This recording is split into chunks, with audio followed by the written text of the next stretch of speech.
this. Noise absolutely scared the shit out of me. Yeah, that's the noise that has scared generations of gamers. We're not doing this to be cute, but we need to eat something, and we usually eat a little something during the opening titles, so we're gonna use that. But first, if you're gonna do where's guide? Wait, guide balls. We go female, doesn't matter. Thief class, gift, black fire bombs, physique, larger. It doesn't. None of that matters. You can do whatever you want. We just always do, you know, stuff. So, our face is gonna go bye bye for a minute. We're gonna be talking with our mouth slightly full. Pyramid terrorizing Sakura for 10 minutes straight. Yeah, right.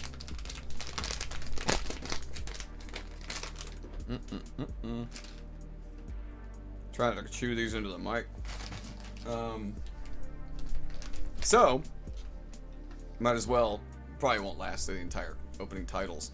If you can't, and don't worry, if somehow somebody's watching this, your audio's not busted, if you turn off the music so you can have your own music, then it turns off all audio for the opening cutscene. So, that's nothing wrong with your headset. Also, this is, for us, what we consider our most, when I say consistent, take it with a grain of salt. If these runs were easy to do every single time, they wouldn't be challenge runs. But after years of doing this run, and successfully doing this run, there's no guarantee this will be a successful run, because we are going to have save states for showing, for also like, oh, you know, getting hit doesn't matter, but we would like to have each strat at least displayed where we don't take the hit, and like why and this, and we're gonna, instead of like recording the run, because we just don't do that. A lot of people will record their run and then they'll, you know, then they'll record them narrating it. We just don't do it because we just really don't have the hard drive space. And also, this is, again, we want chat to just act like normal. Well, normal-ish. And ask questions if they want to ask questions, or talk about whatever they want to talk about.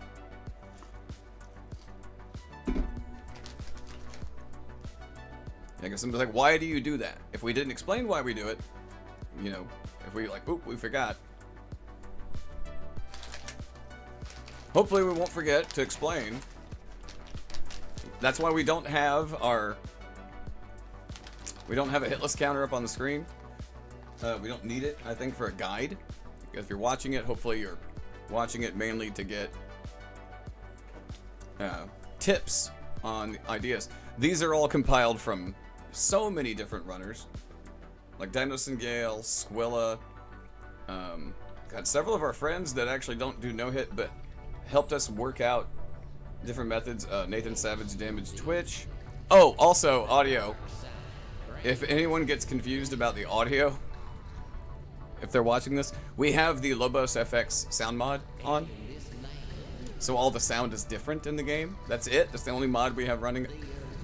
We have lighter HUD, no fog on sitting at bonfires. We don't have any gameplay modifiers other than like that. All audio and a little visual.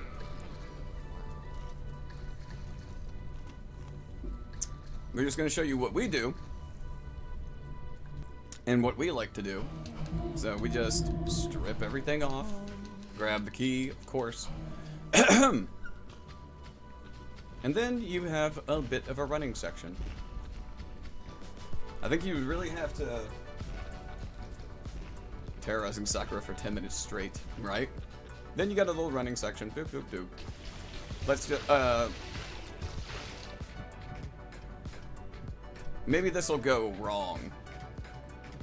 This could go according to, you know, its most common occurrence, but open the door. We're where you need to run to is very specific. So you run over to this little pile of rubble, and then start throwing bombs. Hopefully you might miss the first one, which happens. If he jumps, hesitate. Don't roll immediately. And then we just get behind him. Watch what he's going to do.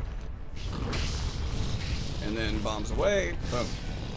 Takes 5 bombs to kill it. So we still have 4, so that's good. Hence the black fire bombs. Don't let Barry over here.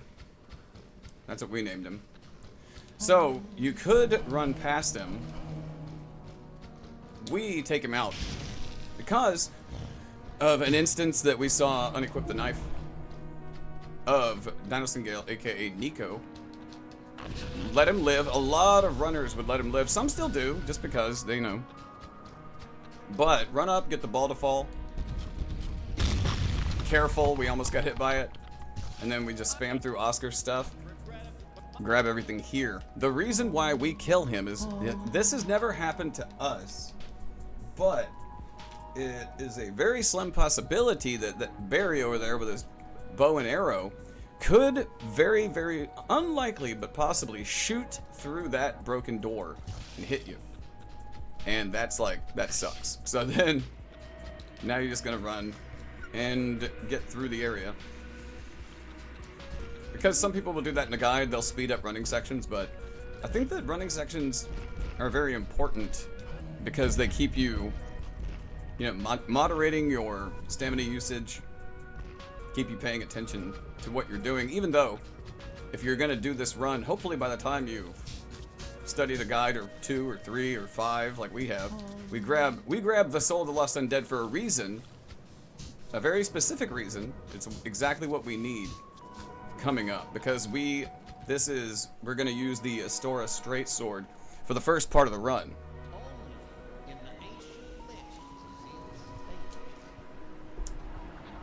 Dun dun dun dun dun. Skip that.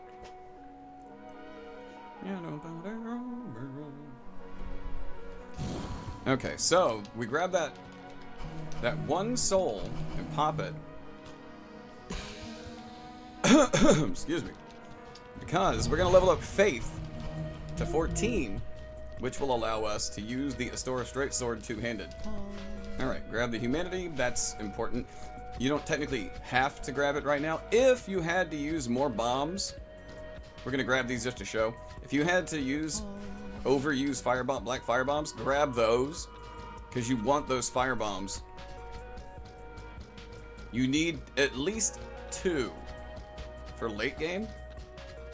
But hopefully you have at least 2 black fire bombs for what's coming up next. So we go up, run over here, grab this, and then we do a little jump. Hup, you'll get used to it. And then we only grab this chest, get our homeward bones for the run. Those are all that we're going to need or use for the entire run. Lloyd's Talisman, and then you can go ahead and equip those. Rock down here. Boop, boop, boop. Watch out, you got skeletons chasing you, so try not to slow down. Because these guys are sneaky. And then we grab that little soul.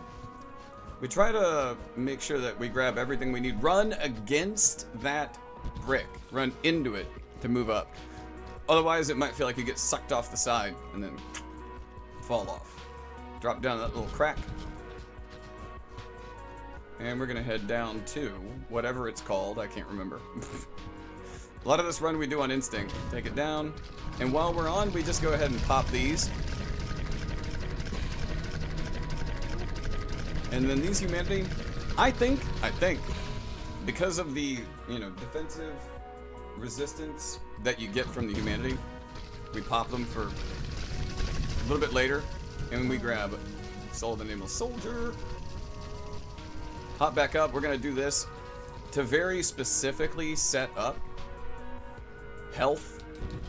Just a little sliver of it, but important. So that's why we start with Thief, is so we have the Master Key. Grab that soul. Doop, doop, doop, doop. Okay, so now we are going to make a save in case something goes bad. We get bad RNG, we get a dropped input, something like that. So just for the sake of a guide, we'll make a save here. There's a few things that can happen here. They're not like terrible, but running along that ledge as you're going this way, watch your health just in case. There's some weird little bugs when it comes to DS1 where if you run close to a ledge, you could lose a little bit of health, so watch your health. We're gonna carefully walk, grab the Astora Straight Sword, and because we leveled Faith, we can two-hand it, and we're good on that, and it has good damage, especially for early game. I like to drop off right here in this little crack. It gives me another little health drop. Grab the Soul of the Proud Knight because... Hey, Gordon, thank you for the Prime. Easy. Thank you for the 2 months, man. Pop up. Hey, wait a minute. Why didn't the gift pop up? Nah, man. Okay. This is where you could have a problem. This is where you could lose a little bit of extra health simply by running close to the wall. There it is. You see it? I am glad that happened. If he shoots straight ahead, you go right around him. If he shoots left, if he does the head turn, you go to the left. You'll figure it out. You'll absolutely figure it out. You saw when he shot straight ahead, you get a little bit of a window to tell.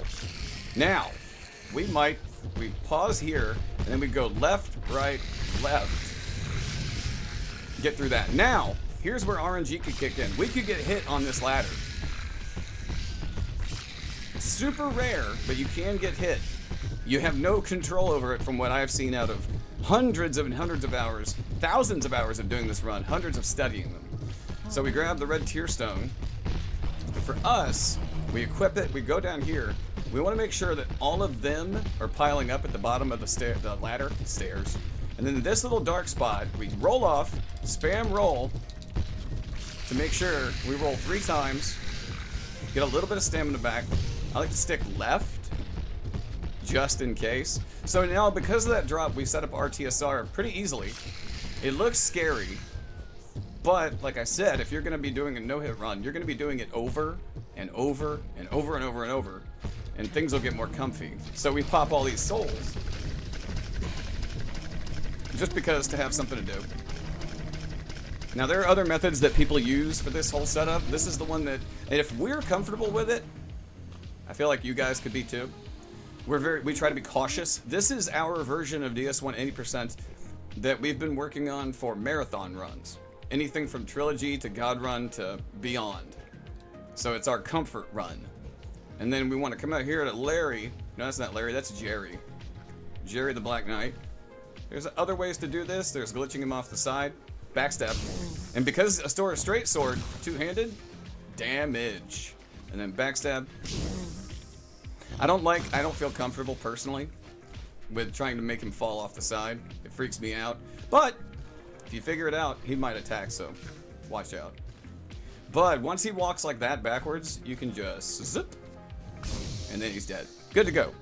You're good to go. You'll get better at it. You'll get good at it. You'll probably get it the first time. If you don't get it the first time, you'll get it the 50th time. So we grab our favorite cat crest shield, just for a little show off. Our buddy Nick Fleury, former no-hit runner, back in the day, helped us with texture. Texture, what is it called?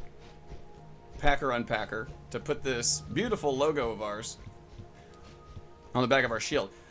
I've noticed a lot of runners don't go where we're about to go, but like we said, we kind of figured up over time our most comfortable souls collection for the game. So we still come over here and grab this. It goes into leveling, it goes into leveling weapons, it goes into even buying arrows, just all around, it's what we like doing. But don't stop over there, because you got that guy coming after you. So don't grab that soul and then rest. You know, you're not going to be able to really slow down until you get about up to here. So just keep, you know, doing your stamina thing, which will become second nature when doing this. My recommendation would be don't play DS1 first before doing this. That way you have no bad habits. So we're going to pick all this up. We're going to equip the bow, boink, and the arrows. Oh. And just because, go ahead, pop this. You're already here. No reason not to. Carefully walk off to the right here. With your RTSR setup, if you go off to the left and fall, it might kill you. Especially since we took extra damage on that ledge. Go back and rewatch that ledge where we took damage. We take this little guy out. Okay, we got really lucky on that. Anticipate not even getting Titanite chunks off that lizard. We got 2 of them. That means that we're gonna have some pretty good damage for the entire run with the Crystal Halberd that we will see later. Now hopefully we don't goof ourselves on this. But a couple things that you can do. You turn this corner, there's going to be a triple. We attack him, take him out. We don't farm the purple. See, we got blood red, don't care. We don't need to farm the first purple. People will go kill like multiple triple to farm purple moss before Quelaag. We don't do it. We're going to show you guys a hands-off method for getting RTSR set up at Quelaag, which is not important right now, but I wait for him to turn almost totally toward me, just because I don't like rotating the camera back and worrying about getting shot. So we just, if he turns the other direction, go right. Same principle. You can just swap them out. I always go left just in case. So now, with Andre, we're going to reinforce the straight sword twice. And then, this is our little obsessive compulsive. We buy 13 standard arrows. Oi! 13 standard arrows. Go ahead and equip them. And then equip the sword. So, we're going to make a save real quick in case something goes wrong going through here. It's really unlikely, to be fair. You know, this is a really... There's so many runs that are super consistent at this point. So, you know, just the best thing you can do is don't worry about it. Buy 13, but there's room for a few more, yeah. Hey, Spy! Oh, yeah. You can... Really, you could buy, you know, probably 50 and not worry about anything. They're cheap arrows. So, coming up here, this is where you want to be a bit more calculated with your moves. So, we're going to go up, we're going to hang a right. Watch this guy, see if he shoots. He didn't shoot. Kill him immediately. Okay, he does a 1, a 2. And when he does that, you just go in and out. So you decided, yeah, at least to start. And then he'll do the... A lot of times, he does the slow stab. But be prepared for him to do the 1, 2, 3. Do a single slash. Again, these guys are not your biggest worry. Come in here, though. Be careful with this. We call him a tower knight. I don't know. Okay, he's doing that. Circle around behind him. Lock on 2 R2s. You got a +2 Astora straight sword. Lock on 2 R2s. You can grab that. We usually pick it up just to pick it up. You'll see why. Not important, but we do it. Okay. Now this, we'll make a save again, because I have faith in what we're doing, but... Alright, that was me accidentally having to switch. Okay, so, Chandler. We have our, the arrows we picked up with the bow. What are those called? Feather arrows. So, shoot him in the head. He goes back, left, shoot again. The second his head kicks to your left, fire again, you'll... With those guys, that's how you stun lock them. You let loose the second arrow when their head... Anybody who does that, second arrow and you're good. Now this can be tricky because bow aiming in DS1 is not the best. And just let fly, schwonk. This one is very tricky. The angling is so weird because I wait until he turns and turns back, so I don't waste an arrow. So wait, he'll do it eventually. See how we're aiming right above the blade over the hilt. And he's back. Watch how we went, and then it hits it. Don't ask me why, but that's how it goes. So we're gonna run in here, send this down to plan ahead. Come up here, switch to black fire bombs.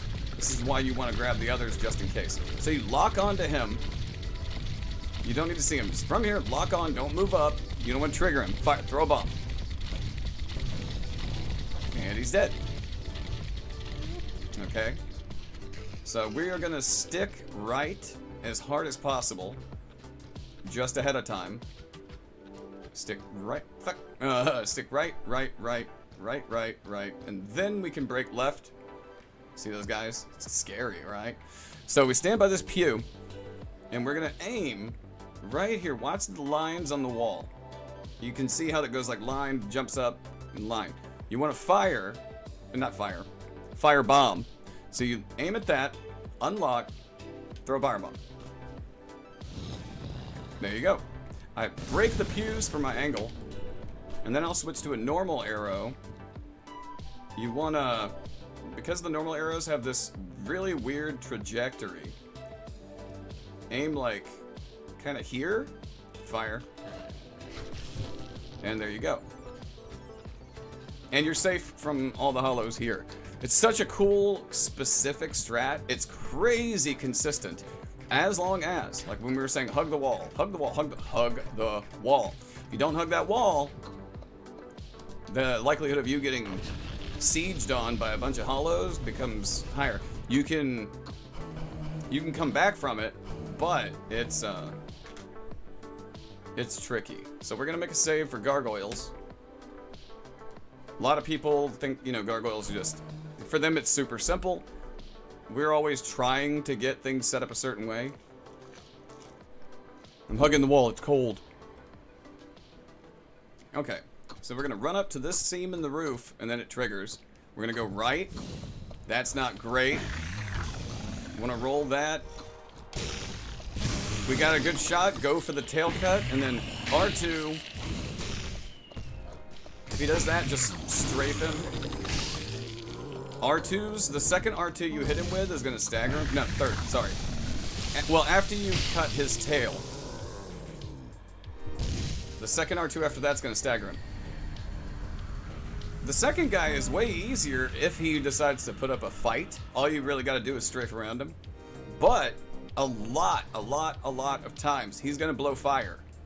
He blows fire, again, 2 more R2s, fight's over. What's up, chicken? Chicken nugget, yeah. Chicken nugget, yeah. Chicken nuggets, yeah. Okay, so we're gonna go ahead and unequip our sword, and then we're gonna unequip our bombs just so that we don't accidentally use any. 2 pieces of good news. Okay. That's nice to hear. Bam, bam, bam. Go ahead and switch to Homeward Bones. We're just gonna zoop up on here. Pretty cut and dry. Bam, bam, bam, bam. We might actually put our counter up just to have it on screen. Just for out of habit. So let's actually. It doesn't block anything, so. Let's see. Alright, that way we have a much more conscious count of what we're doing. So, okay. Gargoyles are down. And you guys will have a list. I know. We kind of last-minuted this thing, but we do know the run. So, then we're going to use Bone Out.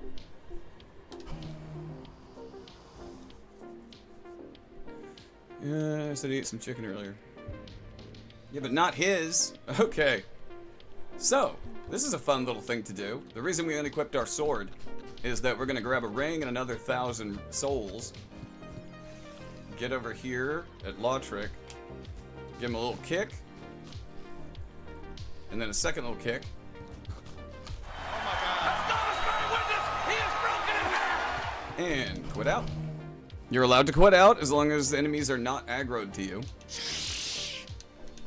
And he's definitely not aggroed to us. Kick the golden guy, the golden gall guy. And we're gonna go ahead and grab humanity, which we want. And then Fap Ring, we use the Fap Ring for now. For the extended health. You'll see why in a minute. And the extended stamina for early game. That's why, and also Lautrec can suck it. So we're gonna level up endurance to 11 and strength to 18. Again, very specific. Hang on, I need to adjust something real quick because our obsessive nature. There we go.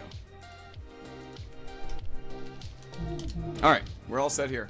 Presidential scholar thingy actually got extended because their website shat itself. Oh wow, they actually acknowledged. Going back down, all the way back down to the lift. Same run that we did to get down to the Valley of Drakes. They actually acknowledged that it was their issue that was causing problems. And on the lift, we're gonna go ahead and pop 5 humanity. Because of the resistance is actually, if I'm not totally mistaken, the resistance is actually very important when it comes to what we're doing next. And then we're just gonna hop, hop, hop. We'll make a save before this next part because it's consistent, but you never know what can happen. It says bells instead of balls. Gargling my bells. Uh-huh. It's supposed to be a play on the bells thing. Okay, let's make a save right here at the mouth of this cave. The thing is, when we're making saves, what we're doing is going back and essentially making saves in areas that we did when we first were running this to route it. Oreo balls I wait for church fundraiser. Top item, raise the most money. Oh, that's cool. 155,000 channel points. Damn, nice. And I know there's a... Okay. We know there's a donation bar at the top of the screen during this guide. But, you know, while at the time of making this guide, we're in a bit of a pickle. And so it's there. So, apologies, but it's not going to get in the way of anything in the game. Just, you know, you might not have even noticed it till we pointed it out. But, yeah, Spy's at over 1 million. Run, I roll it just because. Most of the time you don't have to. Progressed a lot. Yeah, we got very, very fortunate last night. And what I do is, I drop down right here, turn around, just be very cautious, don't stop. And then we walk down between the ladder and the wall, roll out, that's a really lucky catch. Rolling on that, walk down, point. I don't roll that because I don't want to go too far and fall. It is the best community on Twitch. We roll onto this, we go ahead and fully heal up. Now the waiting game is about to start, but I really like this strategy for getting prepped for Quelaag because you don't run the risk of getting hit by Treeple by farming purple moss. So you're gonna get poisoned, it's gonna happen. This is not a no damage run, it's a no hit guide. And we try to stick over here to the right because of those guys. So now you're gonna get a breather to get yourself, you know, something to drink, have a snack, talk to your friends, pet your cat. And you're just gonna come up here into this giant orifice. I mean, technically it kind of is an orifice. So, we run down right here and we heal again. That's actually really important. Healing right there, based off of how much the poison's already done damage to you. And because we have the FAP ring on, because we have 9 humanity, there we go. We just wait. Toxic spitting Jagoffs count as a hit. They don't do a stagger, I don't think, but they can inflict toxic. Oh no, yeah, that's a hit. It's a hit because it applies a status effect because of an enemy.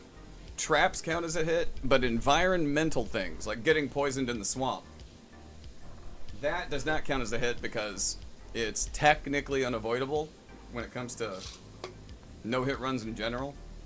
So yeah, the toxic guys hit you because they hit you with like a projectile. And it sucks. It sucks. It's the other reason why we do not stop moving while we're going through all of that. Now, when it comes to trying to explain, like, in certain areas, if we skip over why we're, you know, just moving, usually we're going to explain exactly why we're moving, how we are. Never stop moving in Blighttown Cliffs. Yeah, you will get toxic, you will get killed. And especially since toxic requires a very specific remedy that is expensive and not easy to find in the beginning. Yep, couldn't find my drink. Never stop moving. NSM. Just like KISS. Keep it simple. Stupid. Keep it simple, simpleton.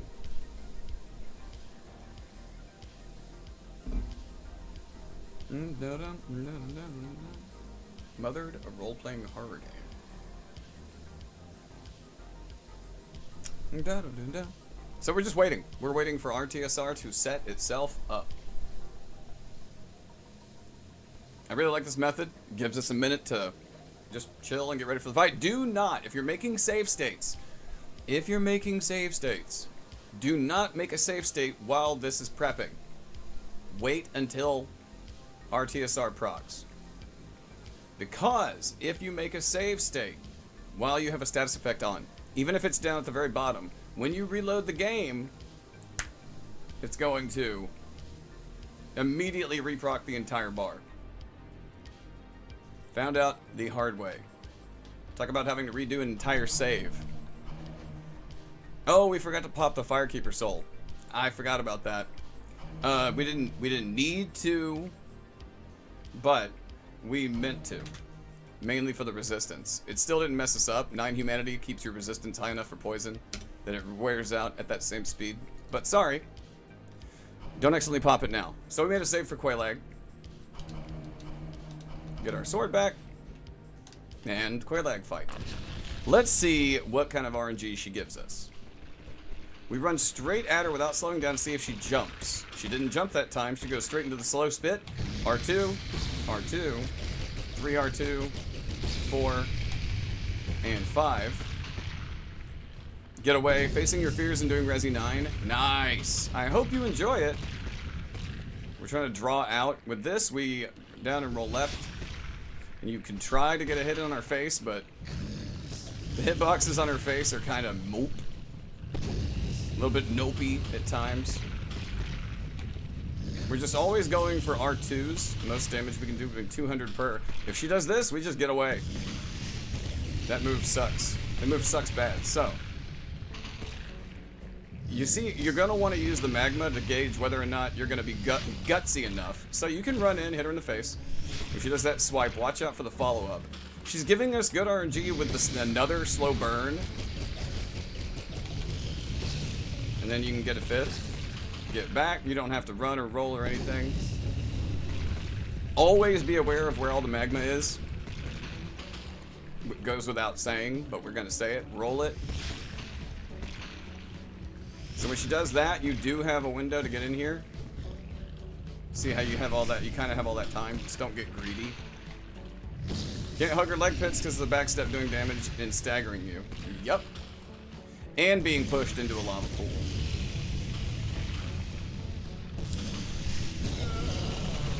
That's incredibly bad RNG. When she starts spam jumping, let me go ahead and say this. She typically does not spam jump. That is really bad RNG. You see how we even tried to run, but I'm sure there's somebody out there that maybe could have gotten away from that, but that's really, really unlucky. If that happens to you, don't be like, oh man, I screwed up. It's like, no, you didn't screw up. If that particular thing happens, just remember that this is a Souls game, and these games are, they can be problematic. So she's doing it again. Again, you can go for 5 R2s. You will know when you make a mistake, but also remember they're Souls games. You're gonna eventually learn when the game makes a mistake. These games are not perfect. They are not optimized. They really aren't. Happens quite often.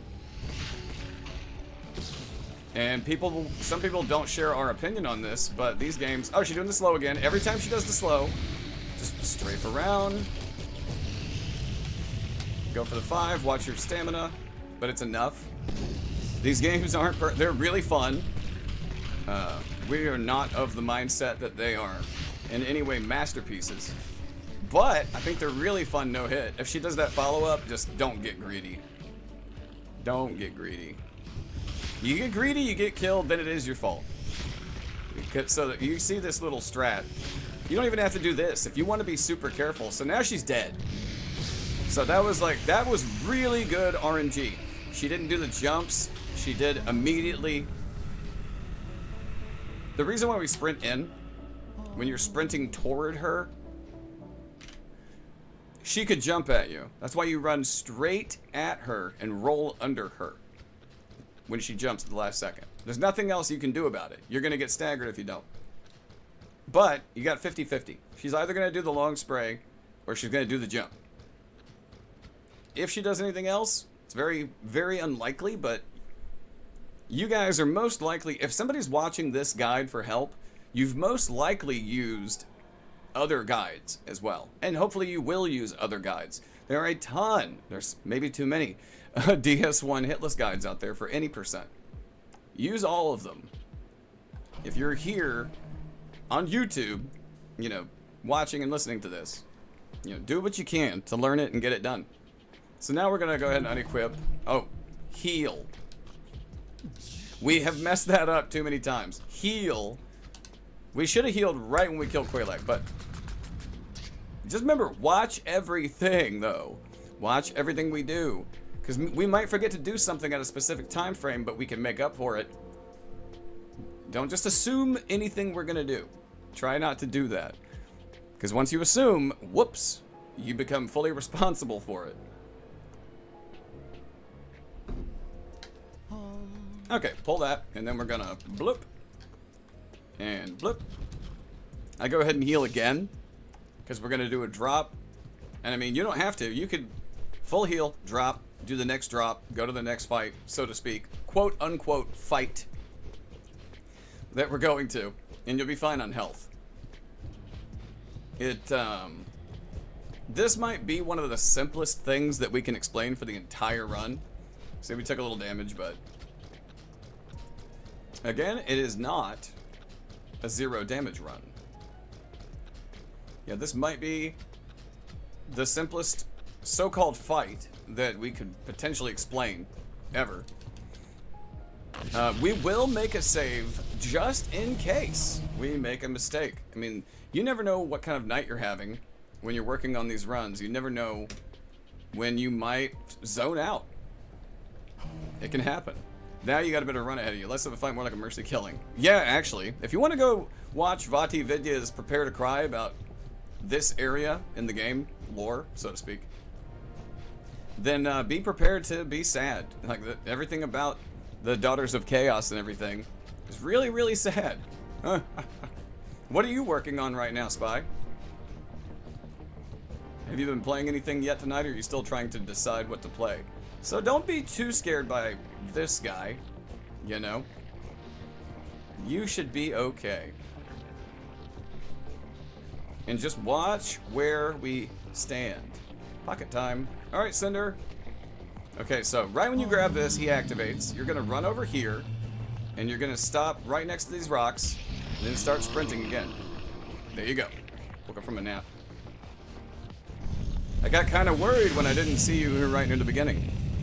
But Ship showed up, so manage your stamina. I don't look behind me. My buddy Nick Fleury was way better at DS1 before we ever started it. And he said that once or twice he would get lasered. I didn't even know it could do that.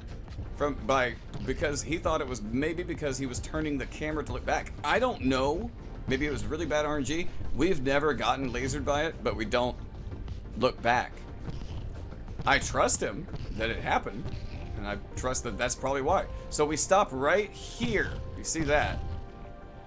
And then we wait. When he jumps, watch him. Wait until his head snaps to your left. And then 1, 2, 3, 4, 5. There you go. All done. All done. Can't deactivate lasers with your dick. And then he was just lurking on my big screen. Oh man. You don't need to be seeing our face on a big screen, because big guy lasers because he was fully loaded in. Maybe. It's never happened to me, but again, I've never rotated the camera back. Never rotated the camera to look at him. I don't feel any need to. If you keep moving, I believe, you're good to go. All right, humanity homeward bone. We meant right after we beat Quelaag. Right after we beat Gargoyles, we meant to pop the Firekeeper Soul. We'll go ahead and do it now. So we have 14 humanity. That's a habit. We should have done it earlier, but it wasn't necessary. Hey, what's up, Elder? What's up? And then we're gonna bone out. We're doing a revised Safety Strat DS1 guide for Hitless. I hope you and Katie Cat are doing okay. Shout out to our buddy Elder Cheese. Disco Elysium Final Cut. Wow, that's cool. So now, we are gonna run up to Big Guy here, the doofiest snake in the world. We are going to clear our inventory. So, we talk to him, say yes, and we feed, not the, if you have Titanite chunks, don't accidentally sell them. We're gonna feed him the blues, and then the greens. Why? Save a little bit of money. And then feed him Quelaag Soul, which we get an extra 2,000 souls for feeding that. Keep everything else. We are gonna sell 7 of these Titanite shards we picked up because we fed those to him. And then we have 9 left. We want 9, we're gonna show you why in a minute. Then we get rid of the bandit knife. Get rid of everything in our inventory that we don't need. This is actually not really for the souls for the most part until you get down to the gold hemmed outfit. The whole gold hemmed set is worth 4,000 souls. That's not bad early game. So, and that plays into us getting arrows. Literally watching play this game, playing it myself is stressing me out. Oh, dude, well, you're in it. So we're gonna run back up this way, go to the lift that we sent down earlier. Yeah, Ship, you're in it now, man. You are in it. You gotta live with it. Take the lift up. In the lift, we like to pop one single, the last humanity we have. And then we pop a double. Don't pop both doubles. Keep that single double humanity. The twin humanity, keep that on you. That is important later on. We're not gonna explain now why we do it. We'll explain in the moment. And everybody here that's like, that guy's dead. Even if that guy were still here, you could go, but that guy should be dead. And we're just gonna zip through here. This is where we will rotate the camera around. We're gonna turn and look behind us because there's a slim possibility the crossbow guy fires an arrow that will track you and hit you in the ass. It's very rude. And we're about to do something pretty rude ourselves. So, we're gonna level up now. 20, 25. Should be pretty easy to remember. 20 strength, 25 dex. And you're good to go. It was really easy to remember last year because it was 2025. We're gonna talk to Andy. And we are gonna reinforce our bow to +5. That's why we had those Titanite shards. So this way we don't have to buy Titanite shards. We're not buying. Then we're gonna get the weapon smith box to upgrade weapons at bonfire. And we're gonna buy about 250-ish standard arrows. Give or take. 250 is plenty. And then, sadly, we're gonna use those exact same arrows we just bought and shoot Andre in the face. I know, there are gonna be people that don't agree with that. And we're gonna go over here. Watch out in this doorway. We want him to get stuck behind the bonfire. Watch out for the doorway. Okay, it's a back and to the left situation again.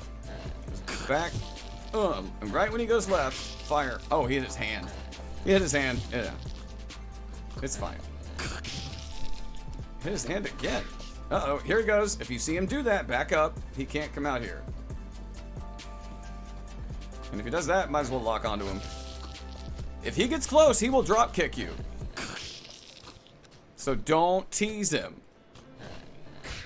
I'm not teasing him, I'm murdering him. Okay, so we do that for the 3 humanity and the crest of Artorias. For later on. We will not have enough souls for the key. Yeah, we will not. SL1, yes. SL1 hitless, you will definitely have enough souls. Not us. Alright, next split is Sen's Fortress. We're going to try to explain this down to the most minute step. It's really precise, but it's one of the reasons why we like it. It's because of how precise this is once you get it. Anything can go wrong. Sometimes you have a bad night. And in our defense, we are slightly stressed out. So right here at this pillar, we start running. Keep your stamina going. So we sprint, sprint, sprint, sprint, sprint. Pay attention to our stamina usage. We're going to get here, and we're going to slow down. Stop. Then we're going to clear the blades. And then we just sprint. We stop here for stamina. And then we're going to clear this guy around the right. And then burn all of your stamina. Watch here to the left. He just shot lightning, so wait. He threw one against the pendulums. You see how, like, crazy close that is? See how precise that can be at times? Typically, that guy's not going to be behind you. Wave goodbye. Now burn all your stamina again. That was really close. That's actually really rare that that's that close. Just do what we're showing you and stay calm. Roll out because that guy behind you. Set off the trap. Break left. One burn, just one tap. Yup. We're gonna drop here, keep moving. Don't slow down. There's a possibility something bad could happen. And what we're gonna do is, we're gonna position intentionally right here to the left of this pillar. Right here. We're gonna watch that doorway. The doorway is behind. You can see the doorway next to our hit counter. It's right there atop it. And wait a minute. When you see yourself get 500 souls, a second to go, if you rewind it, a second ago, you saw our souls go up by about 500. That means that you're safe. That means Crazy Larry is dead. So now, we are going to go R2, R2, R1, Lloyd's Talisman.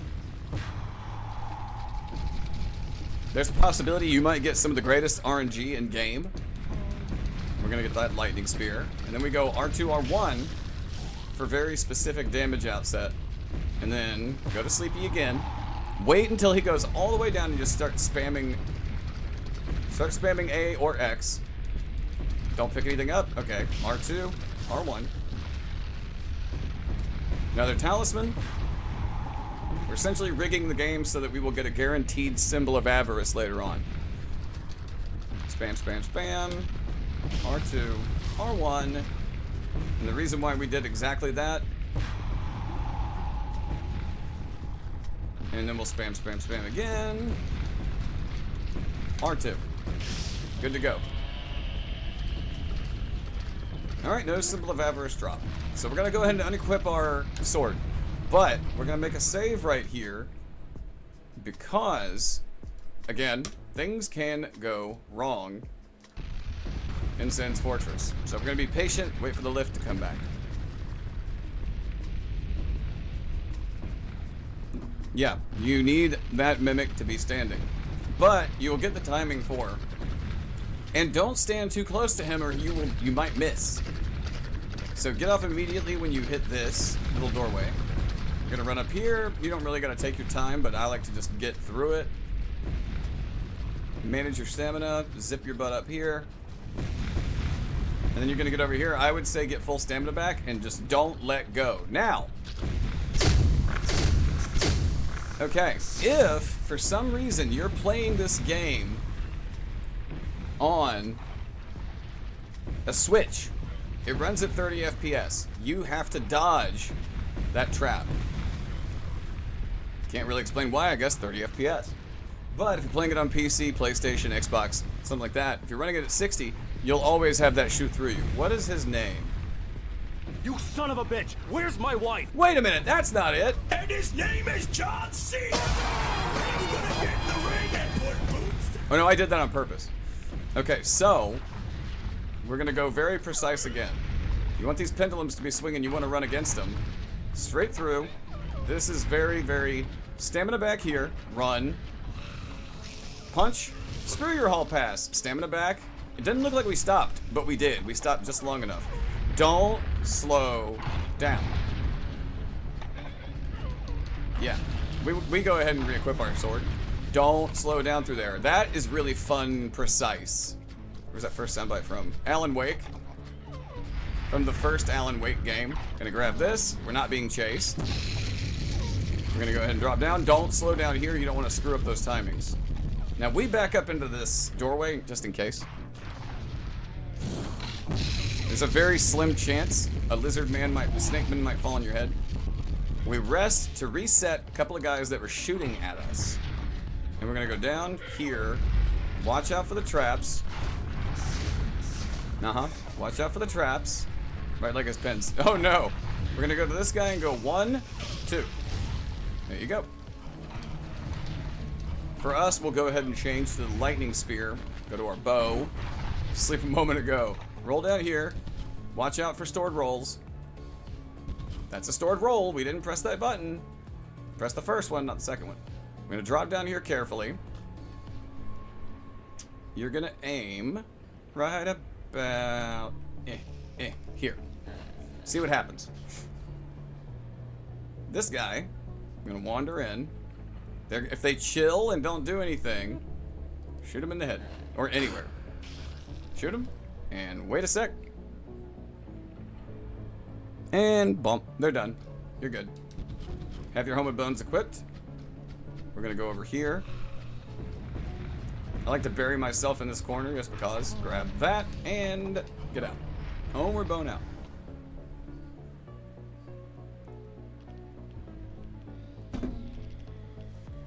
Okay. Moving on. We're gonna go out and left. Now we're gonna set up our TSR for the boss fight. It's a weird spot for such a decent stealth item. Right? I mean, it's a trap spot, but still. Again, you want to keep a good pace. You don't want to be slowing down when there's bombs crashing around you.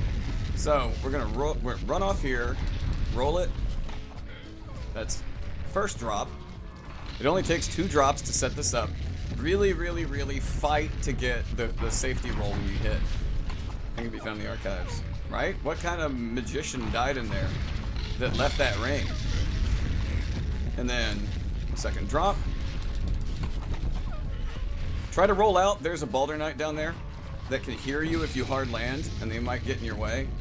So really, really try. It's not guaranteed, but really, really try for the safety roll, in our opinion.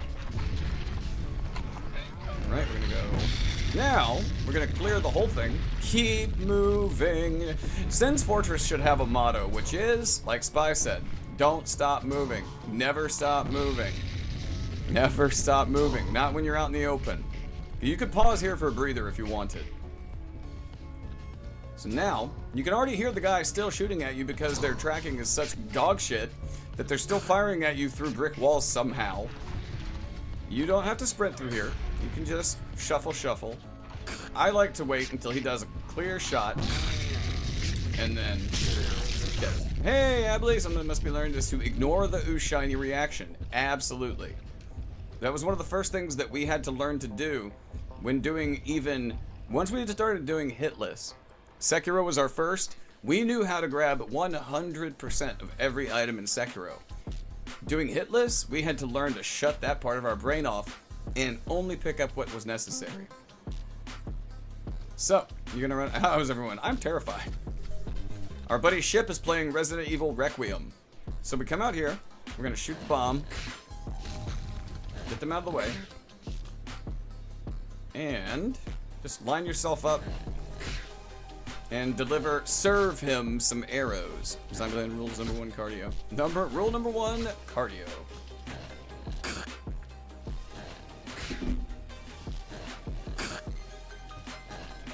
Yeah, don't worry, I'm here. And as you can tell, just shoot him until he dies.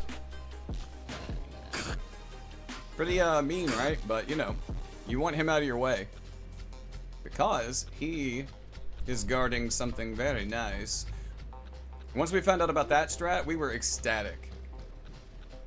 So, grab the Titanite chunk.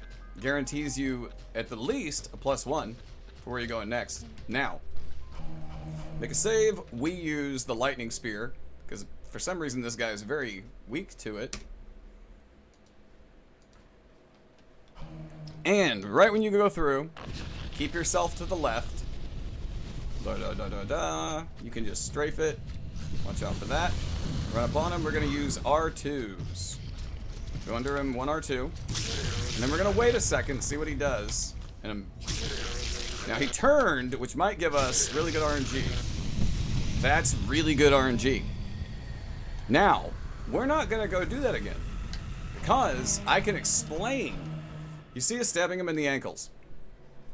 The second stab of R2 when you come in is going to stagger him. Hit him in the ankle again, he falls. Stab him in the junk using R2s. Watch your stamina. When he gets back up, put some distance between you and him, and then get back in on him just like you did before. R2, rinse, repeat. I'm not saying it's going to go perfect every time. There are things that can happen that I can't make happen. You see how when he fell down, he kind of jumped up and fell down? That could glitch. He could fall up into the sky and then fall down, catch himself. You got to fight him the whole way through. So, be careful with that. Really, R2s to the ankles, stun him, knock him out. You either get really lucky and he falls off, or you got to stay in the fight another 30 seconds and you'll be totally fine. Guaranteed. Gotta get used to the fact that there are going to be fights we can't explain. ONS, we're moving up towards Ornstein and Smo. That's a fight we can't explain. And we can admit to that.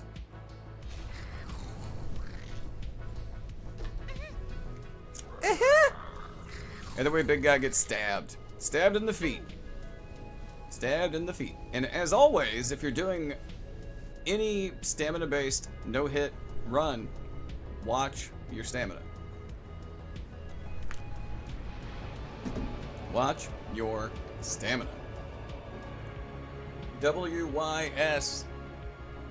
Just like never stop running. So we'll go ahead and go here. We'll go ahead and pop the large soul. And then we will pop the core of an iron golem. We're going to want that in a minute. You can go ahead and equip your bow. Don't go futzing around with this guy. He's totally harmless unless you mess with him. If you poke the bear, get expected to have your head slapped off by the bear. So leave him alone.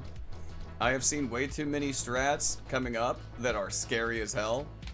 We are going to go for the not scary in the slightest strat. This is going to be our mega safety. We're trying to take every different encounter as safe as we can possibly do it. Sometimes things will happen. So you just kind of have to, and you'll learn to improvise. And you know, everything that's happened to everybody else, not all of it's happened to us. And vice versa. So try to line up your shot. We're using the feathered arrows. Don't touch the giants unless they remove you from the equation. Sage advice. So just because this is what we do, 4 big arrows to the face and then a final regular one, you can shoot him in the head with whatever you want to shoot him with. Doesn't matter. Doesn't matter. This is what we do. There's no rhyme or reason except for clinical OCD. No lulls, no keck W's. Literally clinical OCD. And they're dead. Don't poke the dead body with a stick. It might not be dead and then you fucked around and found out. Yeah. As long as you don't move past that tile. Exactly. Spy brings up a really good point. When you come in here, we stood there for a very specific reason. Don't even step your big toe. Don't even go here. Don't even risk it. Big toe over that tile, you fire an arrow, they're going to start walking toward you. Problem. You have a problem. Because you have RTSR set up, all this other stuff will go wrong. So, best thing to do, I say, right here in the middle, right here. So that's yeah. Oh, but he could have explained that right then. No, it's fine to go back and rehash. That's a very good point. I had to pause and take a breather. Yeah, well, I hate to be that guy, but just wait, ship. Alright, we opened the left chest for a Twinkling Titanite. Over here, do not open this chest! Start swinging R2s, and then 1 R2, 2 R2, 3 R2, stamina, 4 R2, dead mimic. There you go. Crystal Halberd. We're getting bad RNG with Symbol of Avarice, and I like that. I'd rather it pop when it normally pops.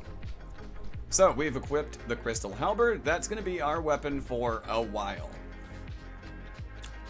One of our weapons for a while. Don't give it time to grab you, and don't do like we did before and get distracted and open the chest. You kind of earn it if you do that. Alright, we're going to pop Bonfire. We're going to level up 13, 21, 31. 13 endurance, 21 strength, 31 dex. This is what we do, and it works. So it's what we like to do just for stats overall. Some people do not put any points into stamina for this run until a long time in. We like having just that little sliver of safety. What all Resident Evil games have you played? Ah. Oh. My bad. If you have it, you will have at least one Titanite chunk. So at this point, level your Crystal Halberd to a +1. If you got really lucky and got 1 or 2 more, you can go ahead and give yourself a +2. If you got very lucky. But you will have a +1. If you followed the guide up until now, you'll have a +1. So do not worry about it. And a +1 Crystal Halberd is incredibly powerful, especially with high dex. So now we're going to go for setting up RTSR again. And just in case we do something dumb or we misstep, we'll make a save. At the very least, +1 for ONS. Yep. At the very least. Whole RNG fest in of itself. Yes, I can't explain it, but we'll try to show it. So we stand right here on this little slice, and right when that ledge right there passes, we drop. That's our safety spot. That bare ledge that you saw coming up. Watch that clip.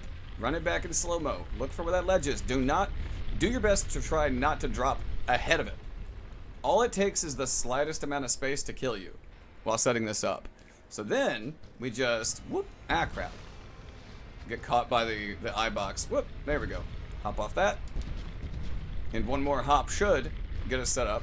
Technically my first one, played a little bit of 7 on my PlayStation VR. Nope, the fuck out of that game. 7 in VR is terrifying. Alright, we got RTSR set up.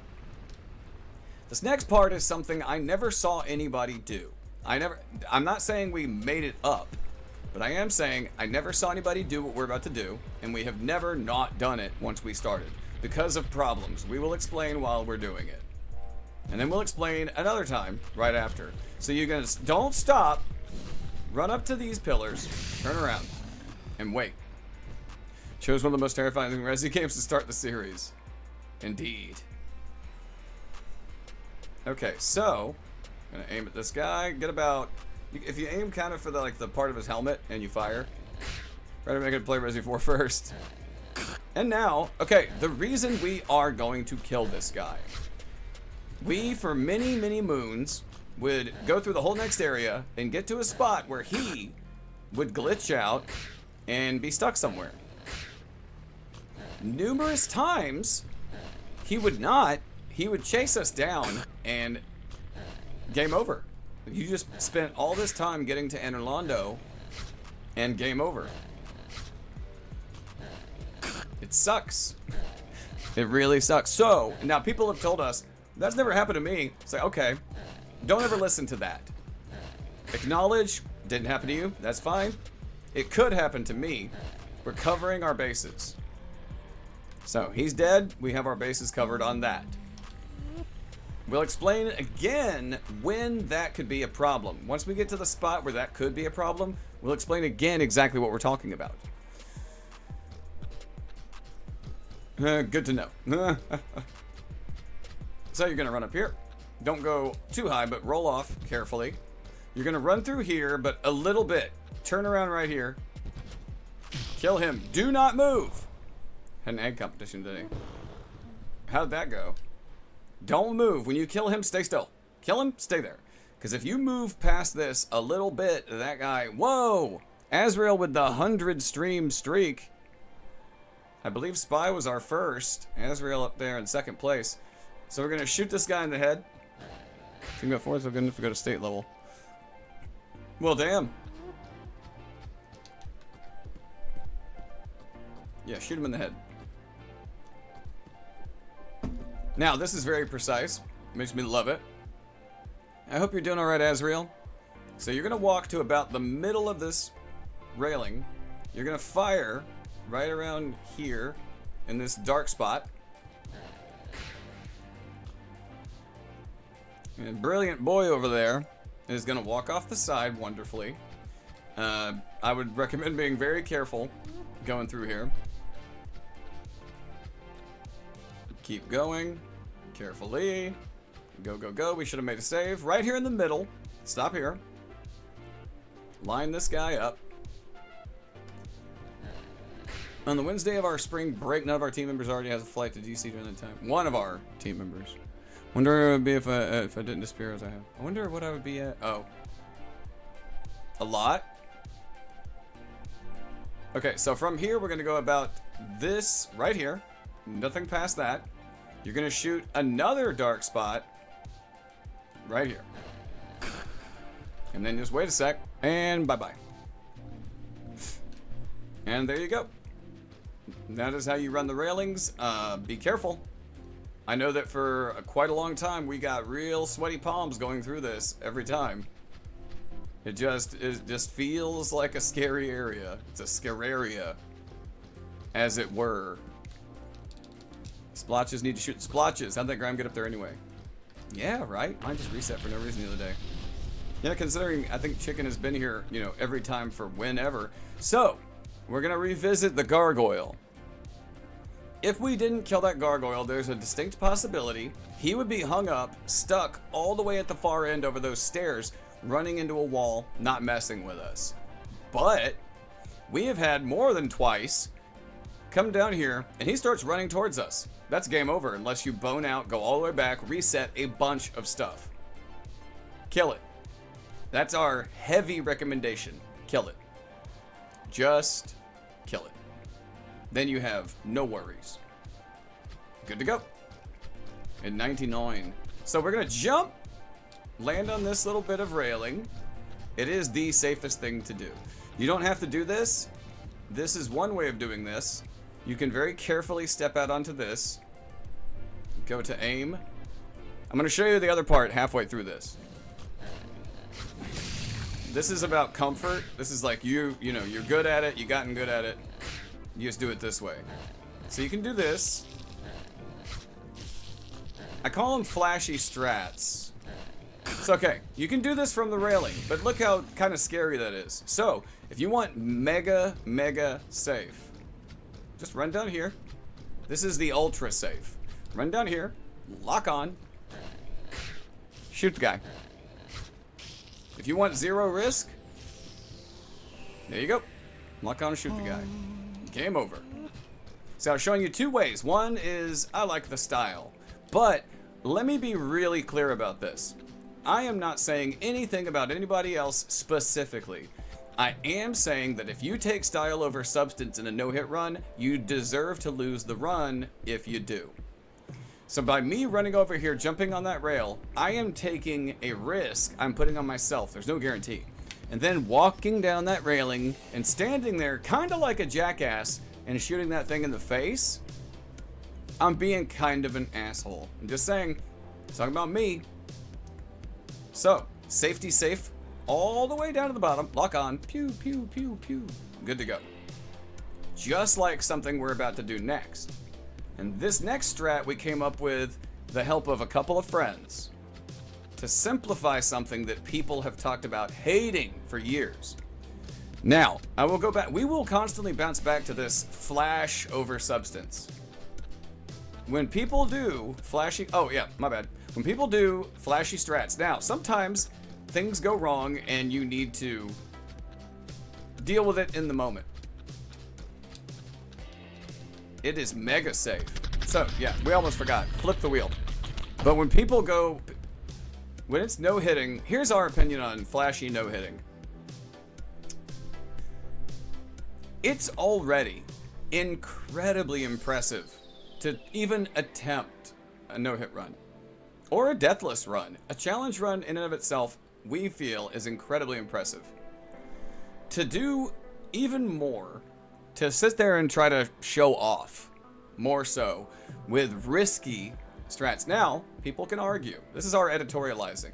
People can argue, well, if you're good enough, it's like, okay, if you could do it 10 times in a row and never fail at it, maybe.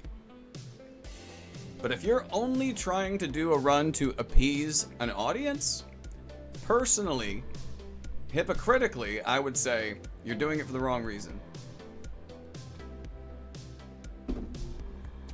We're not doing these runs for you guys. We're doing these runs with you guys. I'd rather not leave things to RNG for challenge runs like these. Not if I can help it.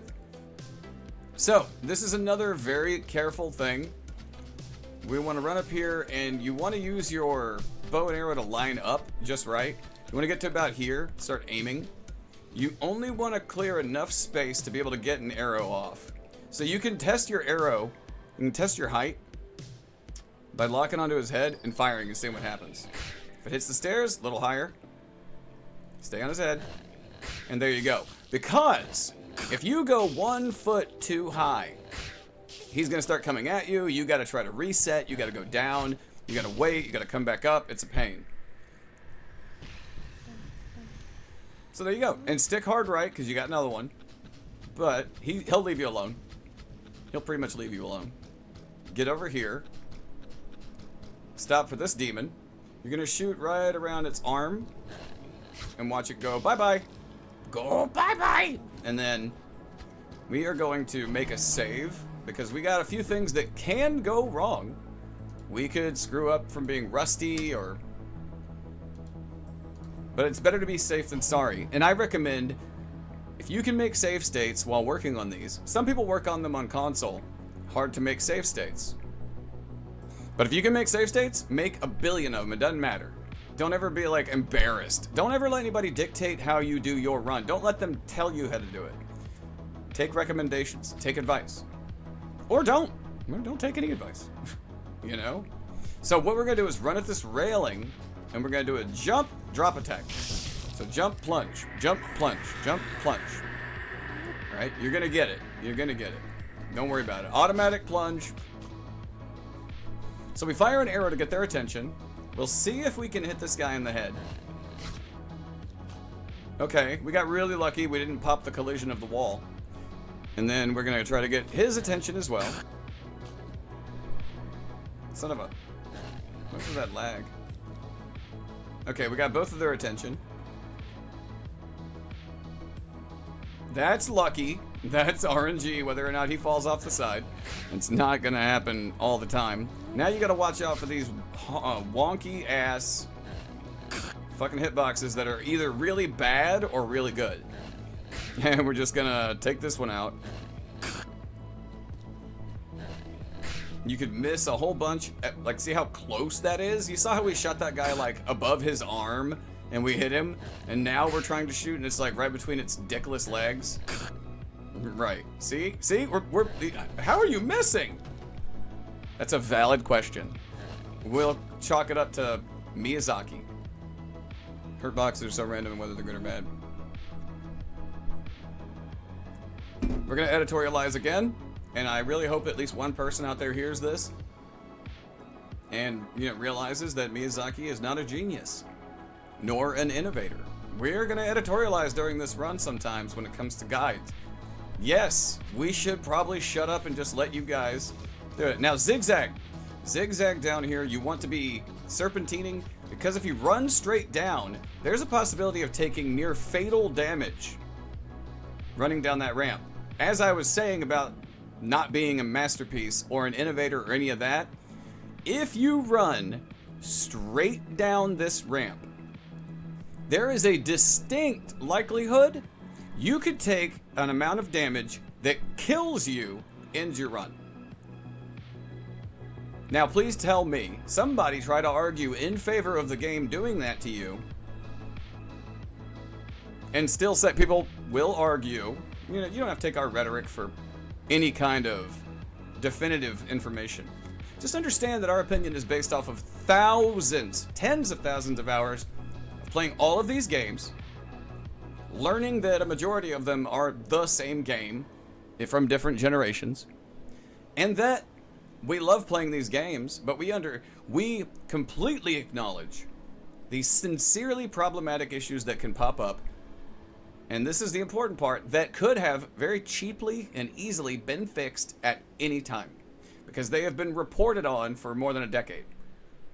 Hold that in your head, and if anybody out there is way too much of a Souls fan sycophant, calm down.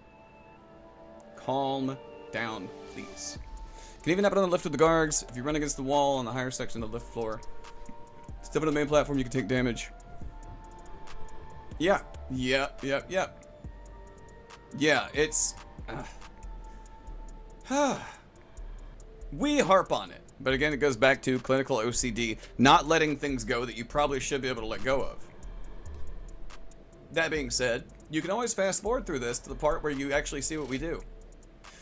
So, the next thing we're going to do is carefully sprint up this ramp. The ramp going up won't kill you. Watch out for their javelins they fire at you.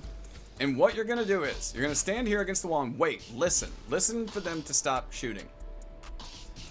Swing on certain surfaces causing instability frames like you're falling. Yeah. Yeah! Yeah! Just keep listening.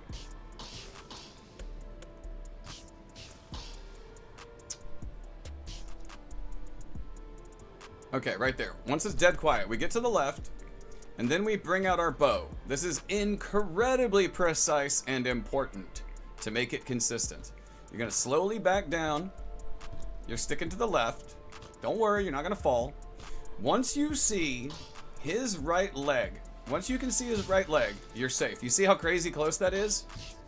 Doesn't matter. You see his right leg. When you can see his right leg in that position, you're good. You're safe. You can sit here as long as you want. Line up a shot. See if you can get a good rhythm going. That's going to cause it. Why do you think we bought so many arrows? All right, we got a hit.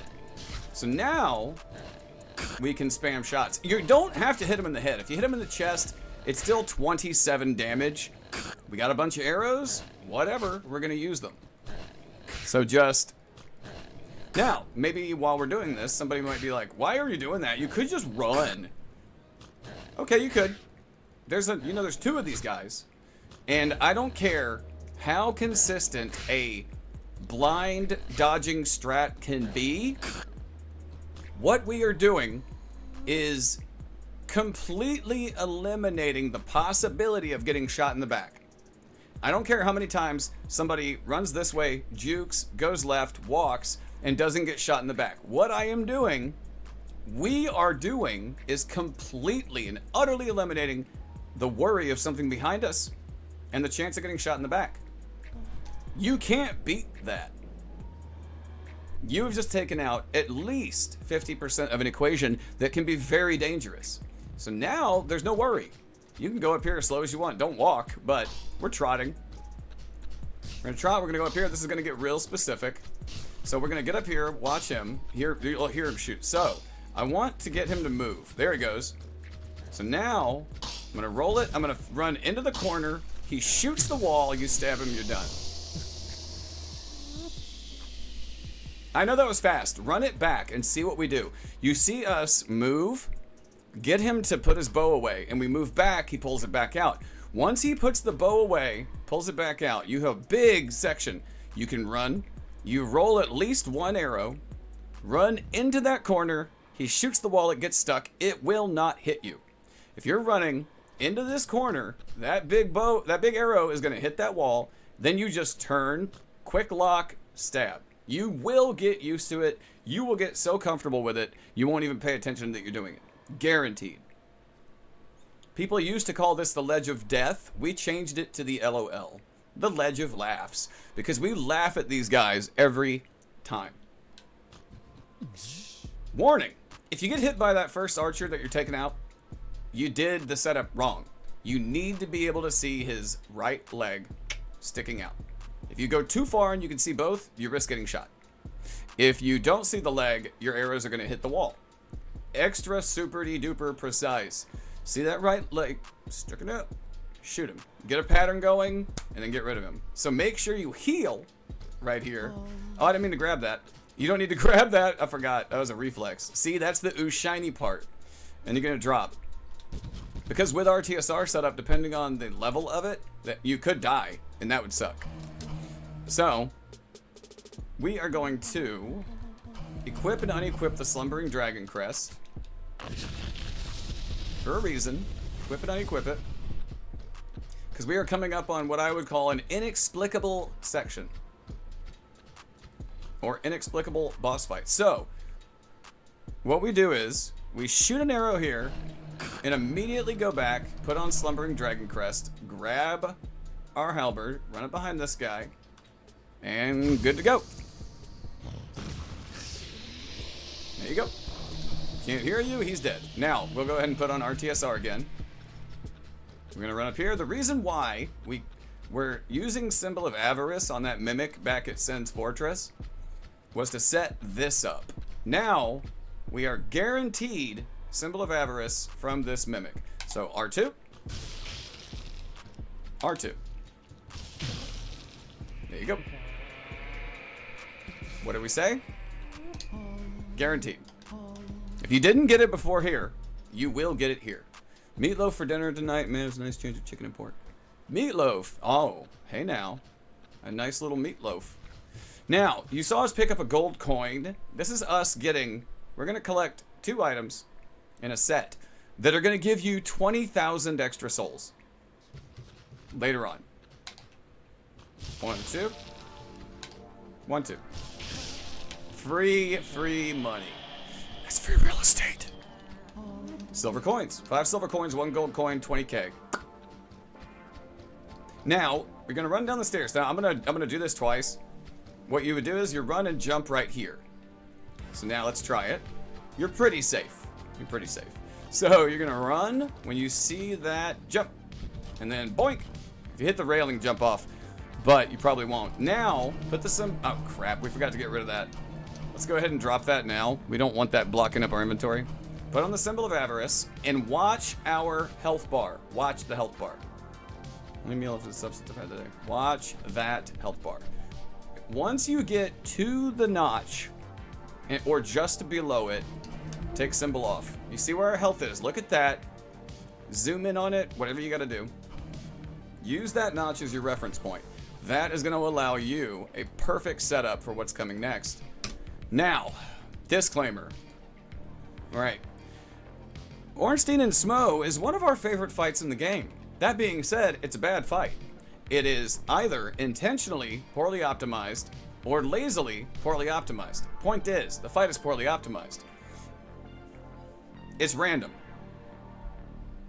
It's random based off of problems within the... Now, I doubt anybody of, like, substance is gonna watch this video and come at us and be like, you don't know what you're talking about. Well, we fought them probably thousands of times. And some days, we're very consistent. Some weeks, we're very consistent. Others, I can't explain this fight. And I would recommend, if you're using multiple DS1 hitless guides, when you get here, if somebody is sitting there trying to, if they're even if they're in the fight perfectly narrating it, how to do it no hit, take it with a grain of salt. This fight is different for everybody. It has too many variables for it to be what I would consider consistent. Now, maybe somebody could try to prove us wrong. If they did, they would have to prove us wrong live. And hey, maybe if they were like famous, but they would have to get at us before tomorrow because of our bill cutoff notice. As of this video, we technically don't have a whole lot of time. So that's why we're making this video. We wanted to make an updated DS1 video. So what we're gonna do is, we made a save. You know what? We have such horrible memory. We're gonna double check, make sure we made a save. Because we never know how this fight's gonna go. We always just hope that it goes well. Might need to use the restroom every time you get... Oh yeah, I do have to pee.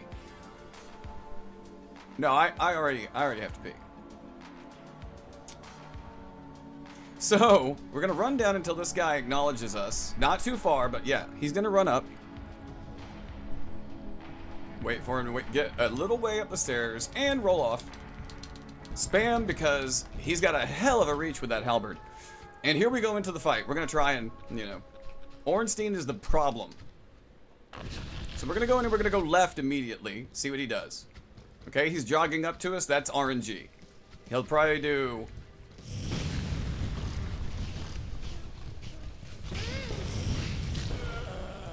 Now, I want anybody who practices this fight, I want them to do me a favor. Yeah, oh yeah. We explain that too. Thank you, Spy, for that. Skip the cutscene because that Sentinel Knight will kill you through the door. Skip the ONS cutscene. Do not relax. Skip the cutscene. Because by the time the cutscene is over, that Sentinel Knight keeps moving. He will kill you. The fight will start, you're dead, you don't even know how you died. So I would like people that work on this fight that have not done it. I don't trust people that can do this fight 1,000 times and do it and beat it hitless 1,000 times. My personal opinion is they have totally forgotten what it was like to not be able to do it consistently. And I think that screws up their ability to teach people how to do things. I think they forget what it was like to struggle, and they don't really know how to teach. We have been a teacher and a trainer. I like to think that we're kind of good at it, because we can admit when we don't know how to teach something. The best runners that do guides will tell you, I can't explain ONS. You just got to practice it. Don't look at that like it's an asshole move. The best, coolest runners out there will always tell you at ONS, hey man, I can't explain this fight. There's no real strategy for it. Try to keep both of them on your screen. Other than that, practice and just try to get it. That is like the best advice somebody could give you, which is do the fight, practice it. Yeah, get this guy's attention. Oh, and also monitor exactly how incredibly fast Smo is. You see how fast he got across the screen to be able to hit us with also a wonky hitbox? Definitely the most luck-dependent fight. I would say objectively most luck-dependent fight. I'm gonna roll out. That is absolutely terrible RNG. That was terrible RNG because he zipped, and when he does the zip right off the bat, that is potentially hugely problematic. So now he's far away. We're still in a problematic zone. So we're trying to keep Smo behind pillars. See that? See that garbage?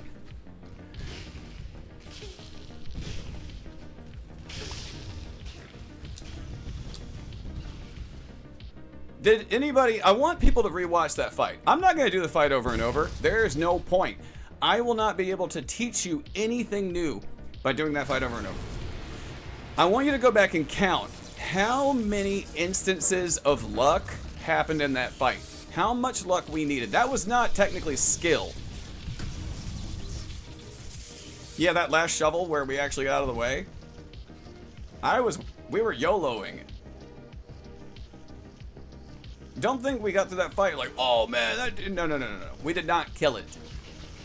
We got lucky. So when he does that, run up. He does the shovel, hide behind the pillar. This is actually strat.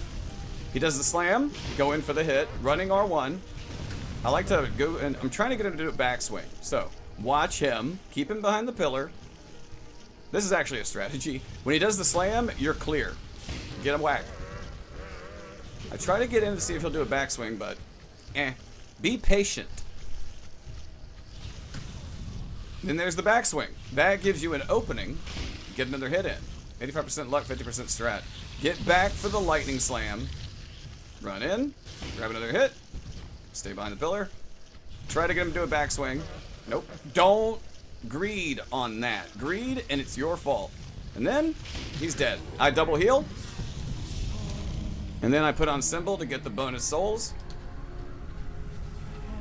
And despite the Leo ring being a nice bonus, Smo is less of a douche than Ornstein. Yes, he is. Smo is way more consistent. Smo can almost basically be scripted. While we're waiting on the lift, we're going to go ahead and pop that soul. Now we're going to take off the symbol. Now look at our health, where our health is. I do really have to pee. Every time we get to that stupid fight. See where our health is. Don't grab that bonfire, you know, you don't need it. There's no reason to grab it. You don't have to grab it for anything. You don't gotta touch it. That's a huge bitch. Jeez. Okay, so get rid of the illusion. Get rid of the illusion. Make sure you run up here and, like, touch that. That way it triggers the cutscene. If you do not get close enough to trigger the cutscene, you gotta go back. Wolf! 10 stream street. I hope you have a great stream. Thank you, Wolf. It's good to see you, man. Thank you for the 10 streams. So what we're going to do is we're going to put on the symbol again, and we're going to hop down here for an instant RTSR. Boink. Wait. Pop. And then go ahead and drop it. And you're good to go. Now, just be, again, never stop moving. We're about to get to a point where we're going to go pee. There's no edits, no cuts, nothing. We're going to go pee. We're not going to chip this up for YouTube. So watch out for those guys and keep your butt moving up the stairs. Get rid of the illusions so the Giant Sentinels are removed. Giant Sentinels and Silver Knight. Giant Sentinels and Silver Knight get removed. Then you just got to run from these guys. And we are constantly running for a reason. Never stop moving. Keep moving.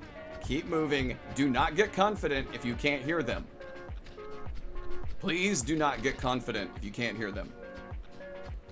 Go all the way out here. Take your butt all the way to the ledge. All the way out. And grab this Titanite chunk. Now, you obviously got the Titanite chunk from the giant earlier at Sen's Fortress. If you did not get good RNG, that's your second one. That's your +2. Awesome. If you got fantastic RNG, that's a +3. Either way, that's a guaranteed +2. So now we're going to do something that a lot of people aren't a big fan of, but you got to do what you got to do to survive in this zombie eat zombie world. So we're going to talk to the big guy. We're going to buy 5 Twinkling Titanite. Why would you buy 5 Twinkling Titanite? Lucky run drops wise. Yep. And we're going to pop him in the head and see what he does. Now, if he does that, he locks up. If he locks up, you're good. Shoot him in the face. If he doesn't lock up, roll your butt up those steps. If he goes into a frenzy, roll up the steps and he'll eventually put himself in a position where you can just shoot him. Why are we killing him? I know, people like to be sentimental sometimes. Well, sentimentality doesn't win no hit runs. Now, what does is having some versatility in your run, in my opinion. You don't have to do this. Not one bit. I do it. I like it because versatility. Blacksmith, Giant Hammer. And the Hawk Ring for extended bow shots. Hammer is great against Sif, and I think great against 4 Kings. I kind of hope the 4 Kings fight goes terribly. A little bit. I kind of hope we get terrible RNG. At least a couple of rounds of bad RNG. So we're going to go and we bone out, and then we're going to warp back to Firelink, and we're going to go pee. And yeah, we'll be explaining the entire time we use that hammer why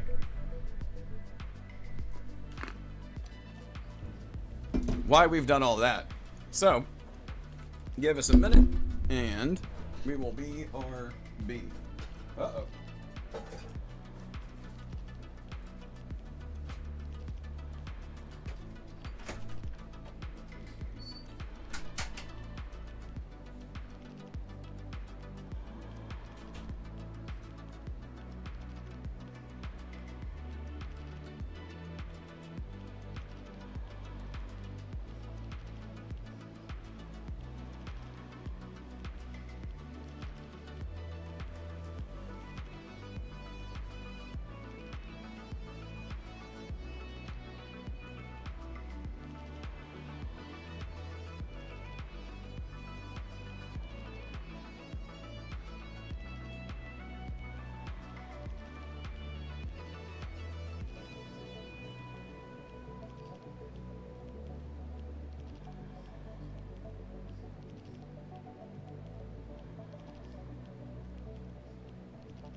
Our cats are ridiculous. Ba-da-da-da. Our cats are ridiculous. Spy spamming quotes. Chris sees an enemy and says, "Oh, boobs!" Literally boobs.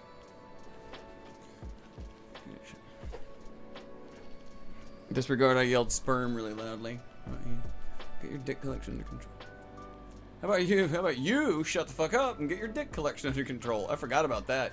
Oh yeah, Rise of the Ronin. Man, I wish we had time to play that. We never finished it. Can't win if you don't play alternatively. Can't lose if you don't play either.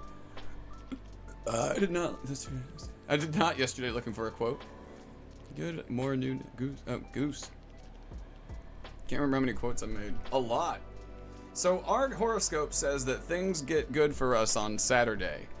That's 10 minutes away.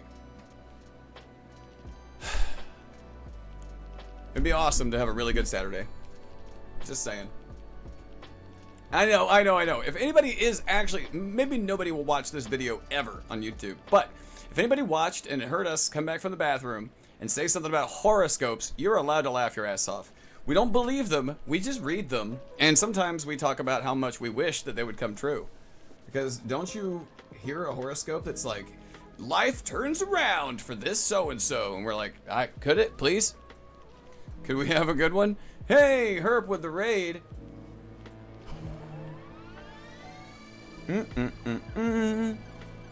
Oh, hang on.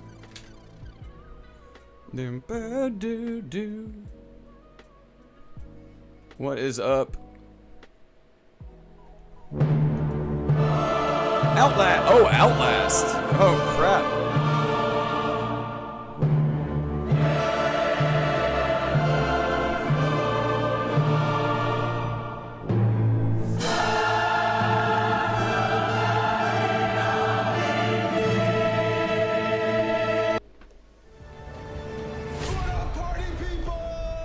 Just shake that ass, bitch, and let me see what you got. Just shake that ass, bitch, and let me see what you got.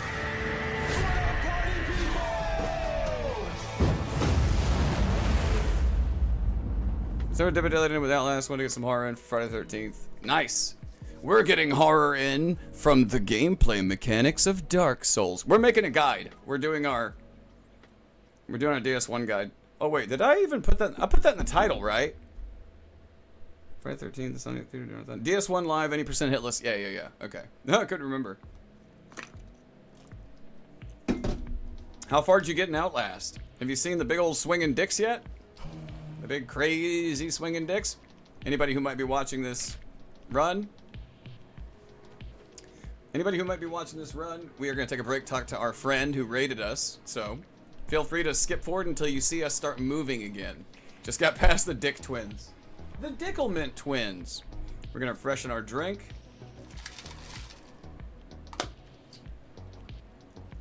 All you gotta do is put it into 1.5 speed, and as soon as you see our character moving again, the guide has resumed. The beauties of modern technology. If anybody is using this guide and they can't reach us through our channel or our Discord anymore, hopefully it helped.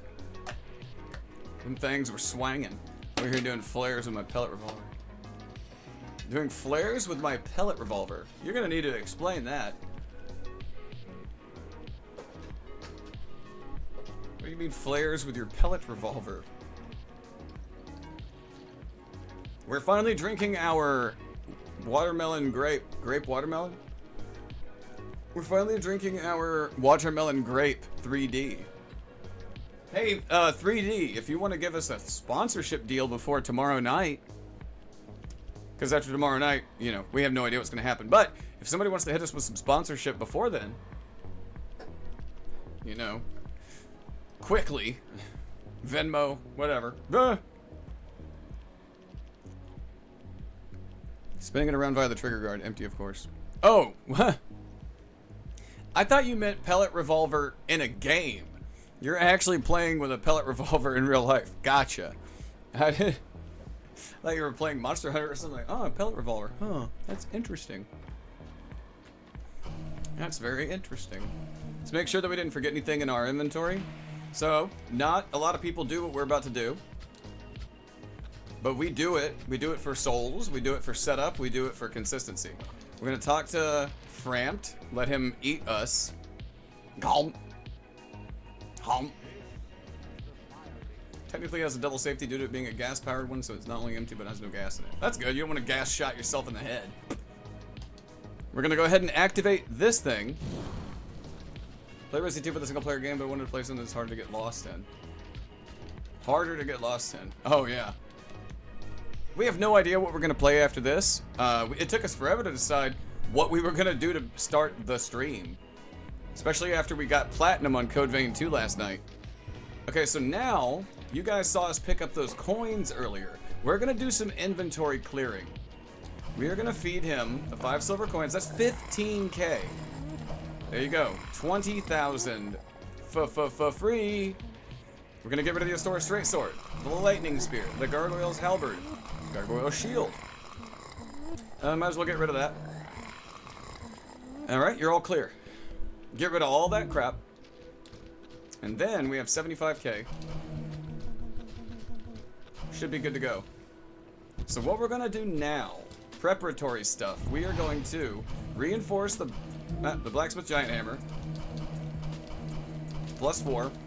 We're gonna get the Halberd to +3 because we can. If you can't, don't worry about it. Doesn't matter. Crap, I stood up. My bad. We're gonna level up our character. We're gonna go 27 strength. Or the Shadow Ghost book. And all I gotta say is fuck you, Shadow Ghost. Oh yeah, the Shadow Ghost book. Oh dude, it's so scary. It's so scary. Our buddy Shipwrecked is playing Resident Evil Requiem, and he's not a big Resident Evil player. 45 stream. I missed a day, but I lose track of the entire days. Yeah, so do we. Okay, so strength 27, and I stood up again because we suck. We're gonna warp to Undead Parish. We are heading towards the Sif fight.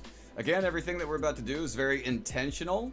Very... What is that guy's freaking name?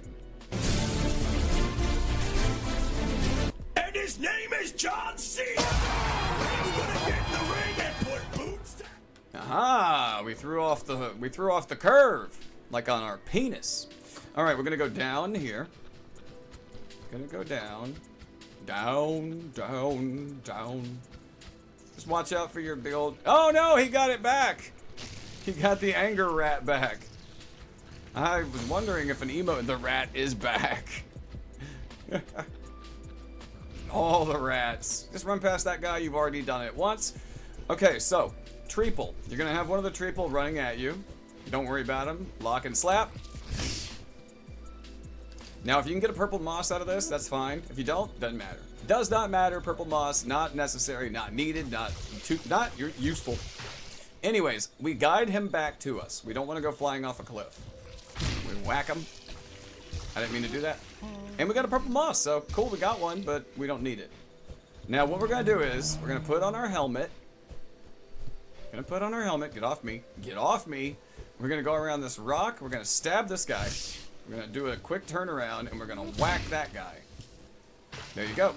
Now, why are we wearing the helmet? Well, we're doing RTSR. We grab that large soul, that's like 1,000. We're gonna rock him, sock him. And don't worry, you got RTSR slowly proccing as you run. You got your hammer. Just like Spy said in the chat, if you missed it, we use the hammer on Sif because it has a better vertical hitbox.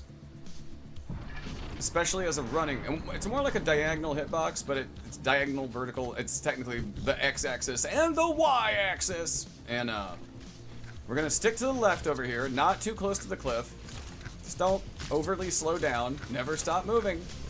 We're gonna stick left, left, left. Don't worry about that guy. Just keep going. See how he kind of pre-programs that way. Run. See how he's being all goofy over there? Keep running. Gotta become the mob and start murdering bitches in game. Gotta become the mob and start murdering bitches in game. So we're gonna jump off here. Again, never stop moving. Gonna be missing because you're thrusting into the thigh gaps. You're not gonna be missing because you're gonna be thrusting into the thigh gaps. Please remind me in about 30 seconds to make that a quote. Once we have RTSR set up, I need to make that a quote. I don't know if anyone's going to be pulling quotes in a day, but okay, we got RTSR set up.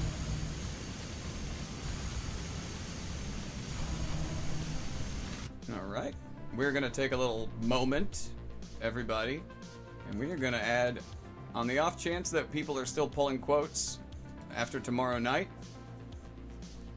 Either way, you're not going to be missing because you're thrusting into the thigh gaps. Awesome. Now, I'm going to make a little bit of a grammatical amendment just for the impact of it. Oh, wait for it. Let's see. Okay. Let's see.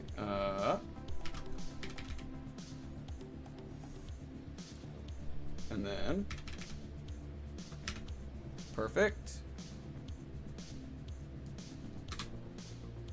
That was spy, right? Yep. There's our alarm.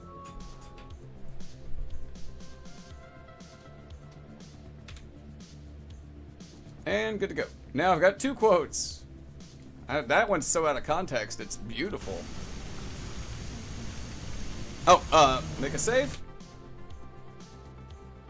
Always recommend boss save, boss save, boss save, save, save, save, save, save. Either way, you're not going to be missing because you're thrusting into the thigh gaps. There you go. I don't know. I can't think of a good cock. Power ship. I like how you guys remember your own quotes. So, stay hugging, like not hugging, but go arc left around. Don't run straight at the tombstone.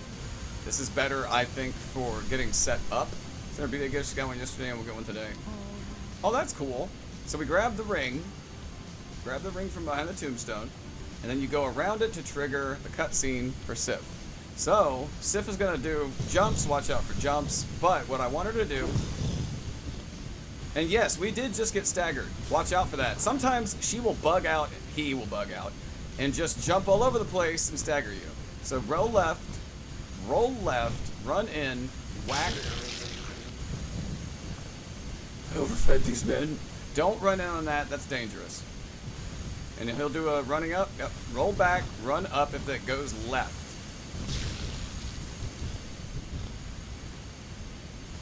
So, roll back when he does that.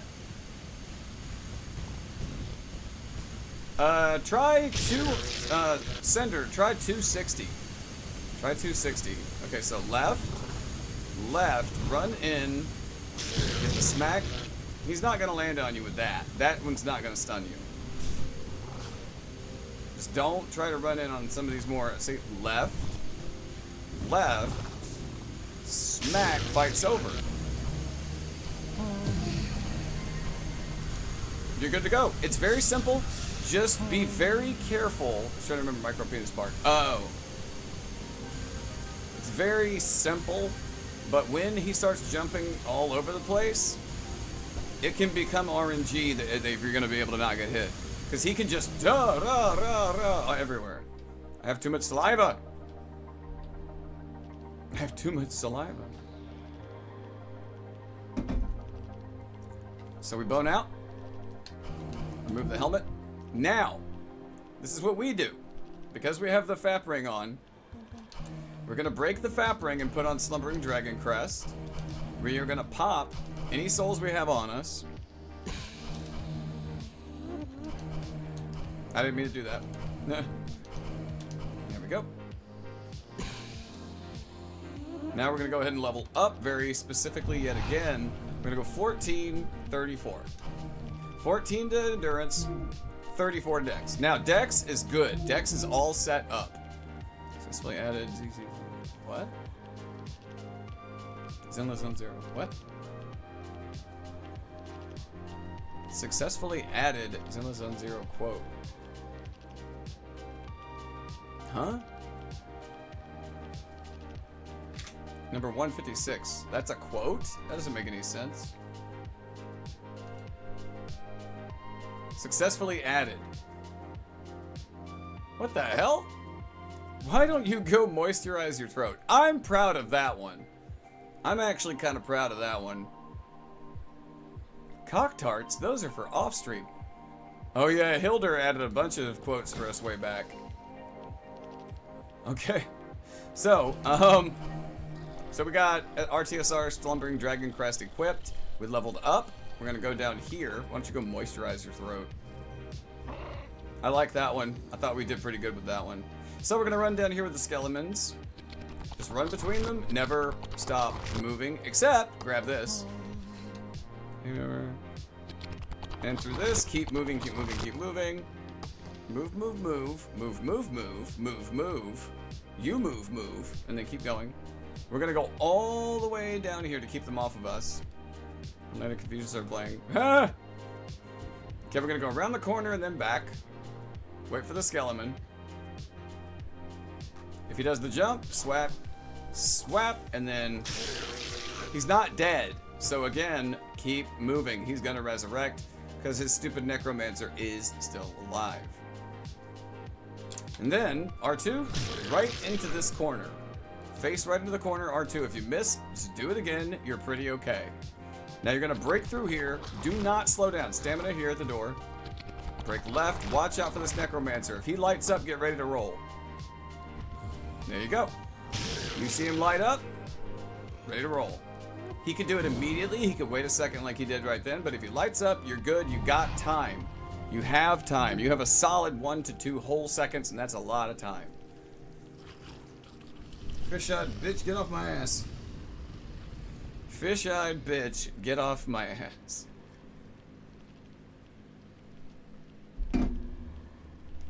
Alright, now, we're gonna go up in here. Now the necromancer is dead. Skeleton die. 1, 2. Now, we're using the hammer right now because the skeletons are, I think, way easier to hit than with the halberd. The halberd has a very narrow hurt box. So we're gonna go creep around this corner.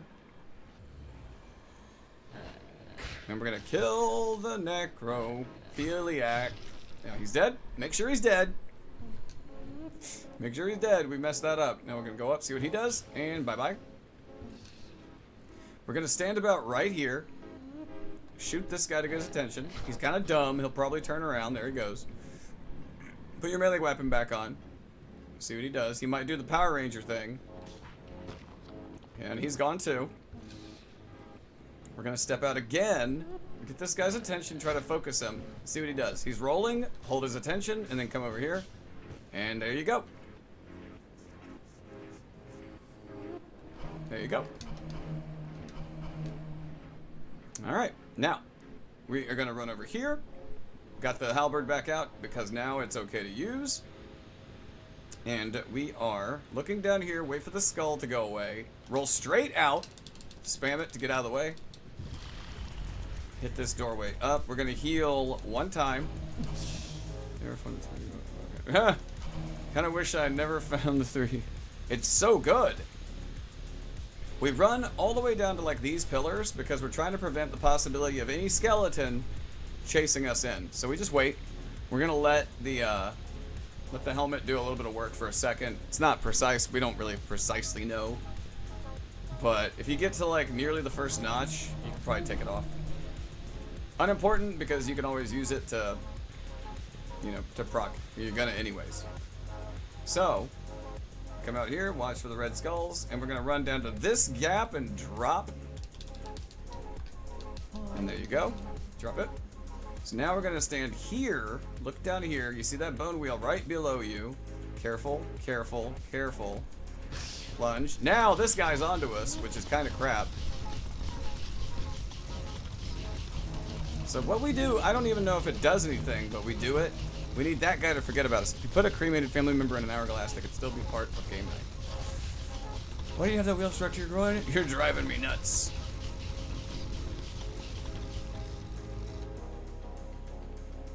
Okay, if he stopped, all right. Sometimes these guys can take a minute to stop. Also, on rare, very crappy occasions, they can hit you through the ground. They can hit you through the ground. Yep, it's garbage. And then we're gonna poke. I do recommend looking behind you in case something, like if a random skeleton decides to chase you. Watch out for it.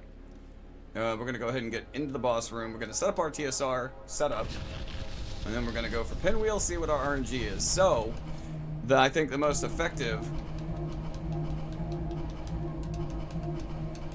is to get your health right there at the first segment. Right there at the... You can do a little bit lower, but don't do it any higher, or you might not trigger the RTSR, and you could have a problem.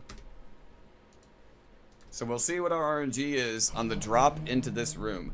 I recommend the second you drop, heavy spam roll forward. I would say that you maybe have a 50-50 shot of it going off. We will try to rescue if it doesn't work. So we're going to drill. You can hear us. And then we got the roll, so that's good RNG. Good control RNG. 1, 2, dead, done, heal. And then throw on symbol. Good to go. If it goes wrong, if you hard land, you need to, and you're running toward where pinwheel will appear. I want you to either strafe like to the right, strafe to the left. Don't get mad, don't get crazy, don't start rolling randomly. Keep your eye on everything and go to kill pinwheel. Just watch your back, watch out for fireballs. You will get it. You will get it. It's not complicated, it just can be kind of annoying. Got the Mask of the Father, we don't care about that. We're gonna go ahead and get it out of our inventory. If you get Mask of the Child, on the other hand, keep that little boy. Wait a minute. Never mind. Keep that mask in your back pocket. We're going to climb the ladder. Climb the hidden ladders out of the boss room. We'll make a save here because this is another very precise, really cool running section. You want to follow the line that we run exactly. At least until you get it. So follow that light. Go straight up to the yellow light. And then you catch right here on the seam of this big coffin. You're gonna run this way, stick right, watch out for the skeleton. You can roll it if you want. You're gonna stick to the middle-ish of this, jump. You will land perfect, slide down. Watch out. If you see a big skeleton drop, kill it. But otherwise, go to the far side of the bonfire, light it, immediately sit. There you go. That's part of it. That's the first part. And the skeletons are part of it. I'm David S. Pumpkins. Now go back up the ladder. And you're going to go left a little bit. You're going to meet the worst character ever created in a video game. Skip his nonsense cutscene. Grab these 3 items. Souls and the skull lantern. Bone out again. You guys got this. You guys got this. Now we're gonna go ahead and pop all these souls, just because. Why not? This next character is Patches. I don't have a button for. Oh, hang on, wait. I got a button for that. Listen, sucker. You need to shut the fuck up when grown folks is talking. Hey, Dark. Bone out sounds like a sexual innuendo, doesn't it? What's up, Dark? Oh my god. Sorry, yeah, 29 strength just because. We're gonna warp out to Firelink. Oh, my thumb popped really, really hard. Okay. Alright, now we're gonna explain the twin humanities. Oh, Dark, where'd you go? I can't see you. Jesus. Okay, we're gonna go up to the lift. Wow, wonderful. Where'd you go? I can't see you. Alright. Up to the lift, up to the lift. In the shadows. The shadow knows. We're gonna go up, we're gonna hop off right here. We are then gonna go over this way. We're gonna roll off right. Okay, so you see where that little point is on the ledge? It's like a little bitty point. I'm gonna go up to that, roll it, and plop. If you want to make that even more precise, put on the symbol of avarice and do the roll. It's like a poo-poo-poo-poo. It's like a blocky roll that lands perfectly. And then we're gonna go up all the way up here. Go, go, go. You're gonna sit down. Don't hit the button after you sit. You'll stand right back up. You might even fall off and die. See, it says stand up. So just wait on your mommy to come pick you up.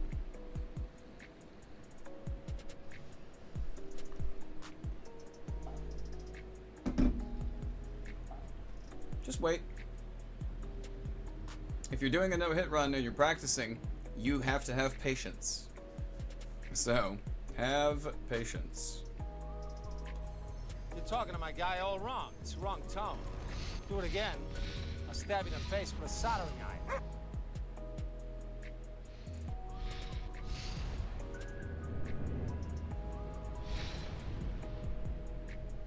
But I don't know. Anyone watch the YouTube short about memes yesterday? YouTube short. Wait. Oh crap! I can't remember. I have to look at it again. Okay. Carefully, we are gonna run over here. Stick close. Very carefully. Drop. Right here. We are gonna step into the nest. Clear the dialogue. Now we're gonna go over to weapons for some reason. Drop the skull lantern. Quit out. Load back in. Was that a hair? Go figure, a hair from our head. We're gonna load back in. Ears popped. We are gonna pick up and equip the Ring of Fog next to the Slumbering. But then that twin humanity we got earlier that we did not pop, we are gonna drop it. Quit out. So that we can get. We saved ourselves about 5,000 souls on this one. The rare Ring of Sacrifice. Because we are not going to do anything stupidly flashy to try to survive a particular area up ahead.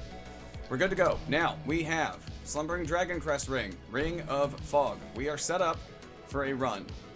We are going to go up the ladder, keep facing directly forward. Keep your camera straight ahead. We're going to roll through those bones. Run forward again until you hit the wall. Stick to the wall. When you get to the curve in the wall, right here, you might need to roll.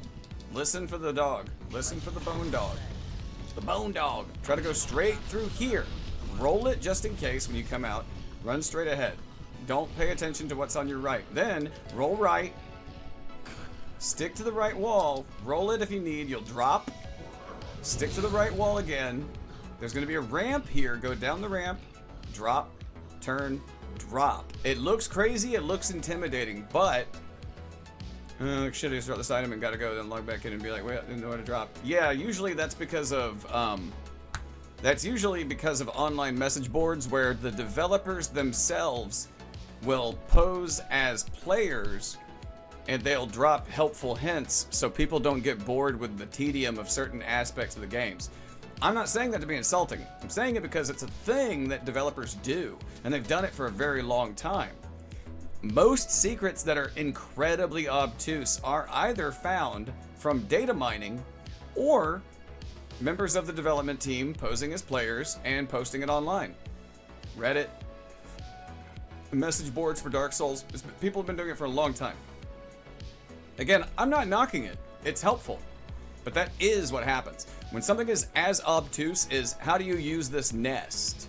No one knows how to use the nest. Drop an item, log out, log back in. Nobody knew how to do that.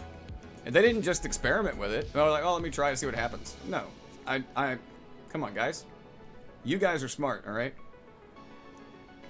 They're like, we want people to see what we did. Exactly. Goddamn Shadow Ghost nearly got my ass. The Resi final puzzle was bonkers. Yeah, and it took people quite a minute to figure it out. Has anybody figured out every step of it? Okay, we're getting ready for Nito. So let's Nito Completo run this way. They did? Okay, I saw some, like, day 3.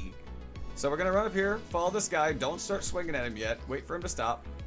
And there you go, there's your other Twinkling Titanite. I remember within 48 hours of the final puzzle coming to light, people had data mined, but they had not figured out every step. But I figured at this point, yeah, they would have figured it out. Resi 9 is definitely, I personally feel phenomenal. Watch out for this guy, strafe around him. There's going to be another one pop up right around that little outcrop. Watch out because this guy's going to vanish. Strafe, roll. Just finished Insanity last night.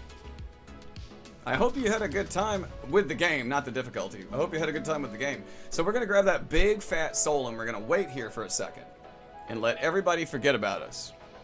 The benefits of the Slumbering Ring and the Fog Ring. Most of the time. Need to check codes to see if I can get it cheaper. Yeah, I know, right? And now we're gonna go. Hang left, don't fall down. Strafe that guy. Go, go, go. And then this through, and now we will make a save. And there we go. 4th playthrough. Oh man, sorry. We did suffer another head injury earlier in the week. Until right then, I forgot you had already played it. That's on me.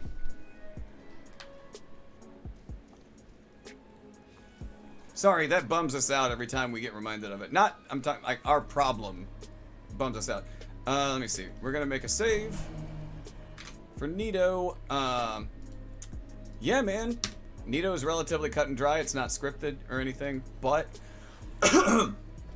couple of things about Nito. Grace's portion of the care center. I bet. I seriously bet. I would love to do multiple playthroughs to eventually unlock infinite ammo, though. I used to do that back with Resident Evil 4. We unlocked everything for Resi 4 back in the day. And infinite ammo with the Tommy gun and then all the outfits and stuff was super fun. And I would probably play Requiem as much as we played 4. I thought it was incredibly good. Like, we had an absolute blast playing that. We're so lucky we got to play that before, you know, other stuff. You need to shift items around the added enemies and change patterns. See, that's how you do a difficulty increase. That's how you don't just make everything a damage sponge that kills you in one hit. You know, intelligence changing, patterns changing, even maybe enemy types changing. That's interesting. That's what they're supposed to be doing for Phantom Blade 0. Which, if no one here has heard of that, look it up on YouTube. Watch some gameplay footage. Yeah, we're incredibly fortunate that we got to play Code Vein 2. Code Vein 2, we absolutely adore. Resi Requiem, phenomenal. There's no other do with Stellar Blade. They put new enemies in place. They had new enemies into areas where they weren't before. Enemies would react differently. They would be a little smarter. They would have more health, but it wasn't overwhelming. Only left us no healing, no blood crafting, and clear in 4 hours. Good lord. Okay, so dropping into Nito's arena, don't move. Don't roll, don't walk, don't do anything, watch him. You got the halberd equipped. If he does the ground stab, block. Hold it. See, there it is. Ground stab, block, won't hit you. Something to do with the hitboxes and pixeling. Yeah, Stellar Blade had a great hard mode. Okay, once he gets to about there, move up on him. You're trying to prevent him from getting stuck. So, when he does the swipe, back up. See if he does the follow-up. He does the follow-up, you can run up, get 2 hits. Running R1, stab. And when he does that, just strafe it. Strafe it. Don't roll it, nothing. 3 hits to the face. If he does the squishy, let's take our ass over to this corner for the squishy. For Shadow Ghost, it's Goldfish Head. It is Goldfish Head. So we're going to come back out to him over here. Try to keep him spaced up. He's going to do the swipe again. Single swipe. You might be able to get a running R1. If he does that, you can get stabby. Now if you go squishy over here, you want to get to this side. Watch out for the skelly, but you want to get about right here. I call it squishy because he looks like a squishy marshmallow thing. Yeah. Just ugly. Alright, he's doing that. And then you can pull a turn smack. He's doing it. This is really scary. Kind of close, but get right over here. Watch out for the skeleton. He's in the middle though, so that does still give you some leverage on spacing. And we'll do a running R1. He's doing it again. He's staying in place, so at least there's that. Stick to the wall. You don't want to get shockwave tripped. Okay. This is actually really bad RNG for Nito. I will tell you ahead of time. And then when he does the backswing, and fight's over. So there you go. So go ahead, re-equip your Symbol of Avarice. Good on ya. Congrats. You took out Nito. Bam. Awesome. Maybe I got Hunt Showdown. Probably got it from the Humble Bundle Choice Catalog. Oh. And then we're gonna use the bonfire to get out of here. Get your big fat stack of 72k. We are... What are we gonna do? Oh, yeah. We'll just unequip all of our rings for now. And then we're gonna go to Anal Lando. Go into the Anal Lando.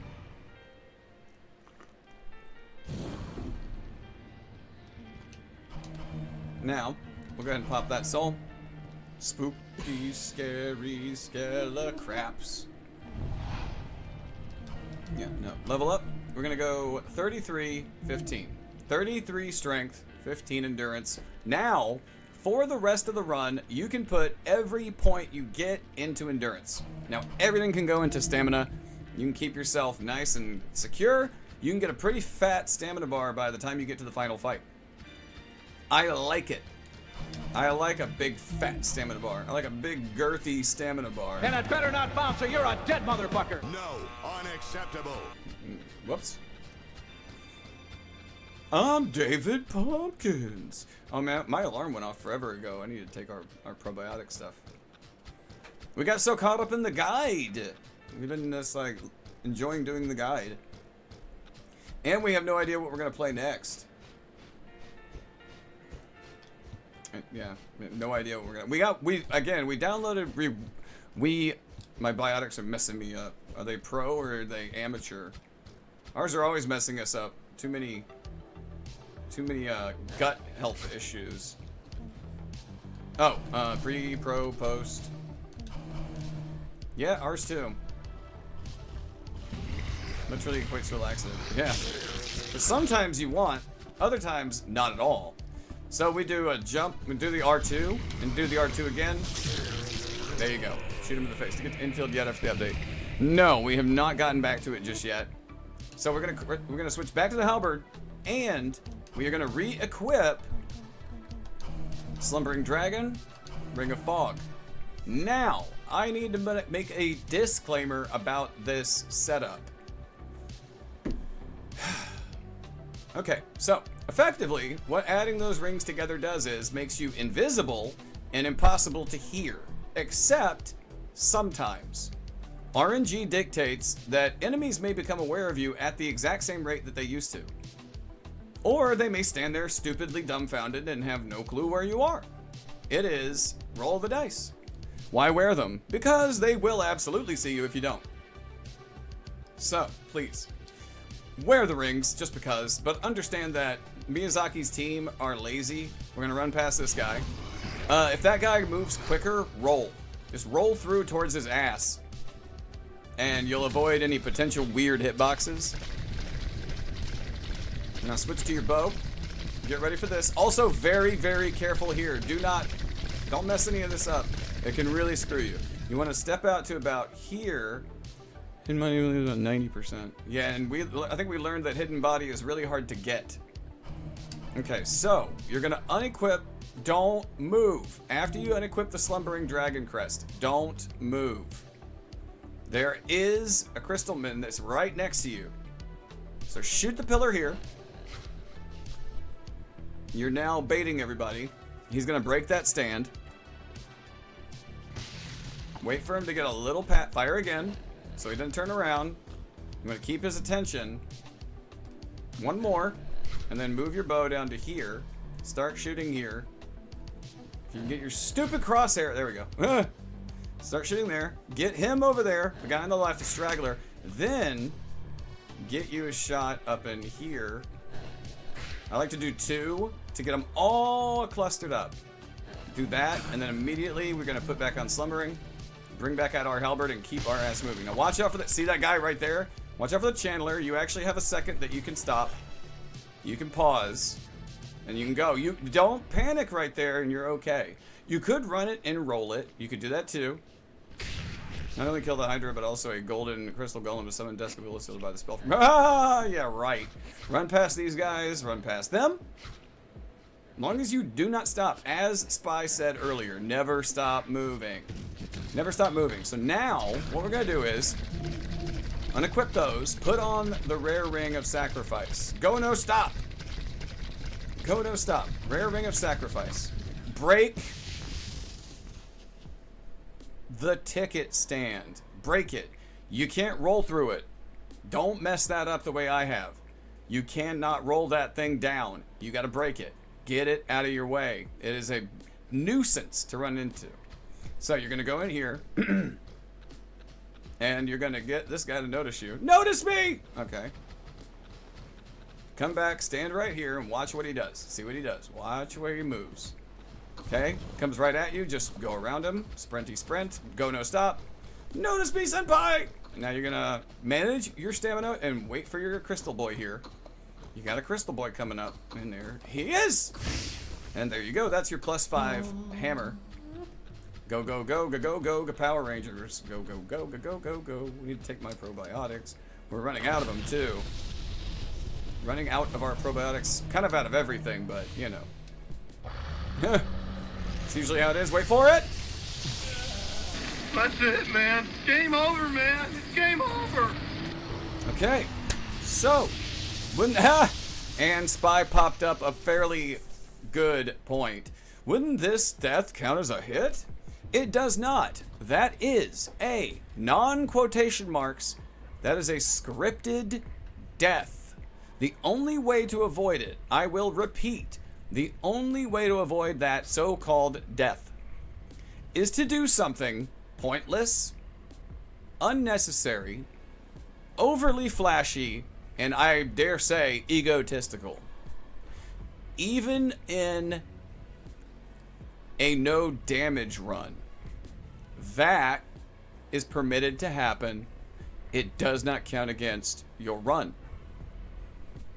Even in a no death run, that does not count as a death. It is scripted. If somebody is going to sit there and take their sweet time to learn what is referred to as the Duke skip, we have a very strong opinion about that. I find it to be incredibly unnecessary, over the top, flashy. If you're doing it, I will judge and say you are not doing it for yourself. You're doing it for other people, and you really, in our opinion, should not do these runs for others. Unless somebody donates like a bunch of money to your channel and they're like, I want you to try to do this kind of run. I want you to do that. Okay. If they're supporting your channel in that way, you know, keeping you alive, you know, do it for them. But if you're doing this with no provocation from anybody else, please don't do that. Just, in the end, you can do it any way you want. We're just saying our own personal editorializing opinion is that. Our outlook is that. Wait, where? Ah, crap. My scoop is across the room. And we're going to get into what we do next. Oh. Ah.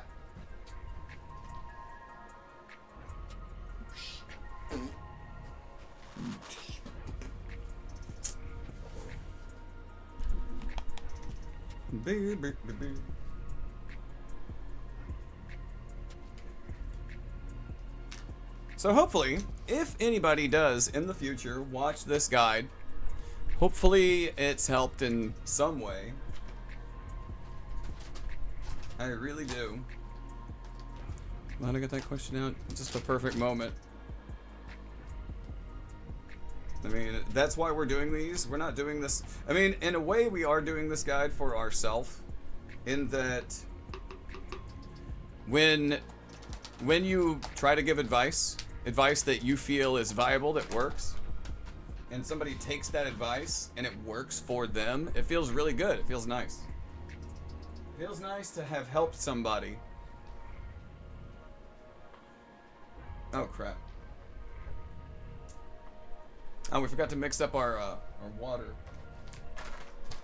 It feels nice to have helped somebody work out something difficult they're working on. And never ever let anybody tell you that no hit runs are in any way easy. Only kind of people that would say that are full of shit or trying to sell you something.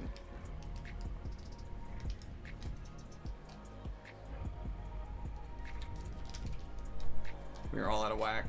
Started the stream, had no idea even what we wanted to play. I am glad that we settled on at least doing the guide.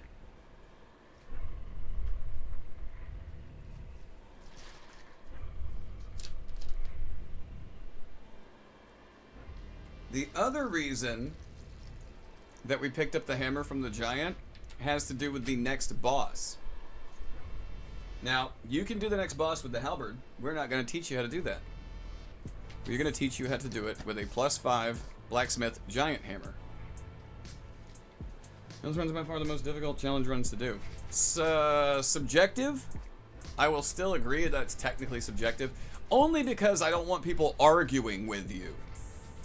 Considering, as we talked about at the beginning of stream, difficulty in general of anything is subjective, barring somebody creating an impossible puzzle or an impossible challenge.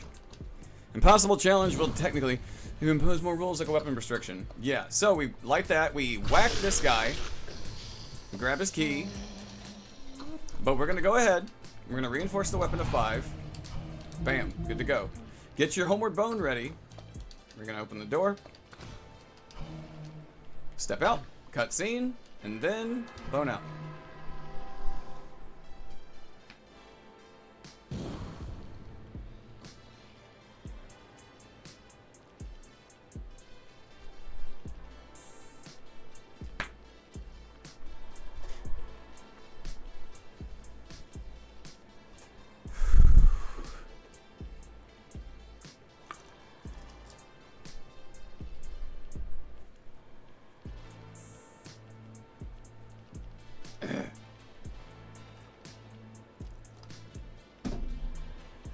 Okay.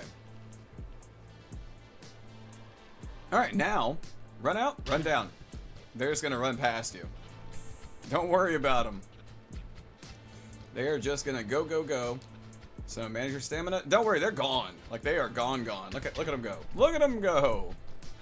Go ahead and put your bow back on because we're gonna use it in a minute. No, we don't need our rings on yet.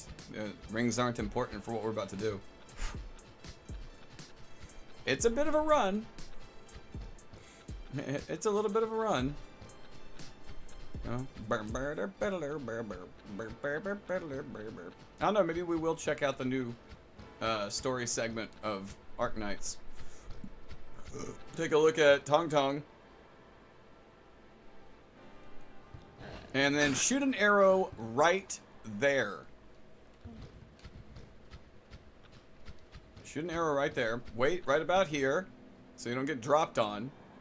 And then you can backstab or slam to pieces. Swap our bow. Back up again. Shoot the wall sconce. Bad aiming. Fire. We might have missed. Let me see, one more time. Maybe my friend fell asleep by herself tonight. Maybe. Maybe they were comforted by what you said last night. Alright, same thing. And good night. So now we will put the rings back on. Slumbering. Fog. Now we're gonna go up. Watch out for him following us up. Wiggly wobbly.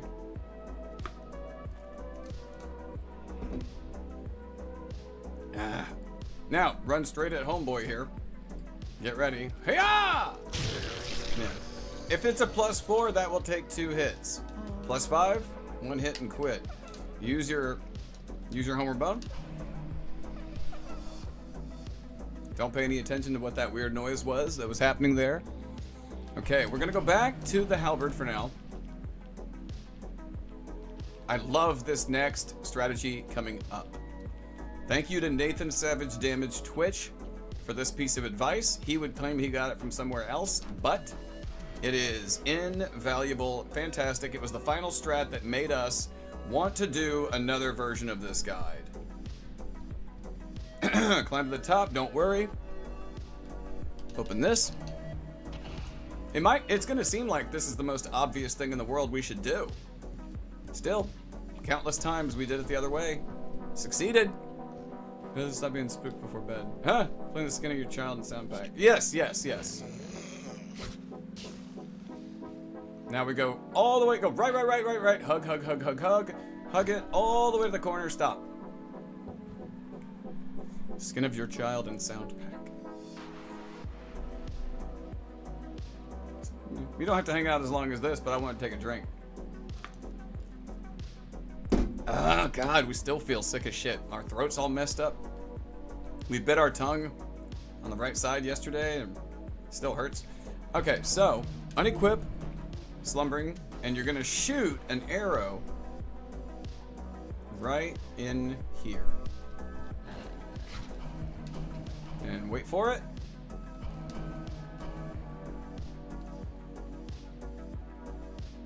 Smack. I told you the wall is still cold. Wait, that guy he falls off, you're good.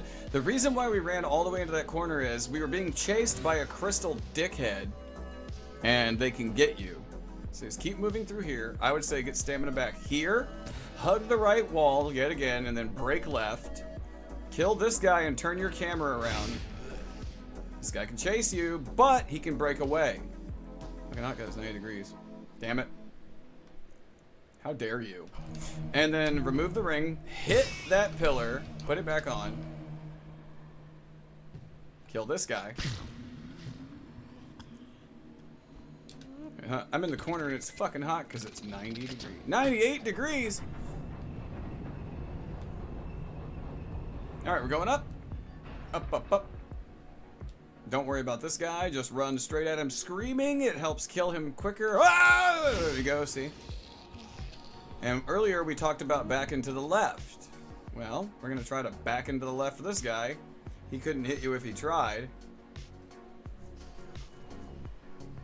Alright, he broke away. Let's see if we can get a stun on the first shot. And then back at left. Watch his head kick left. Watch. On. Left. Tap it the second his head goes left.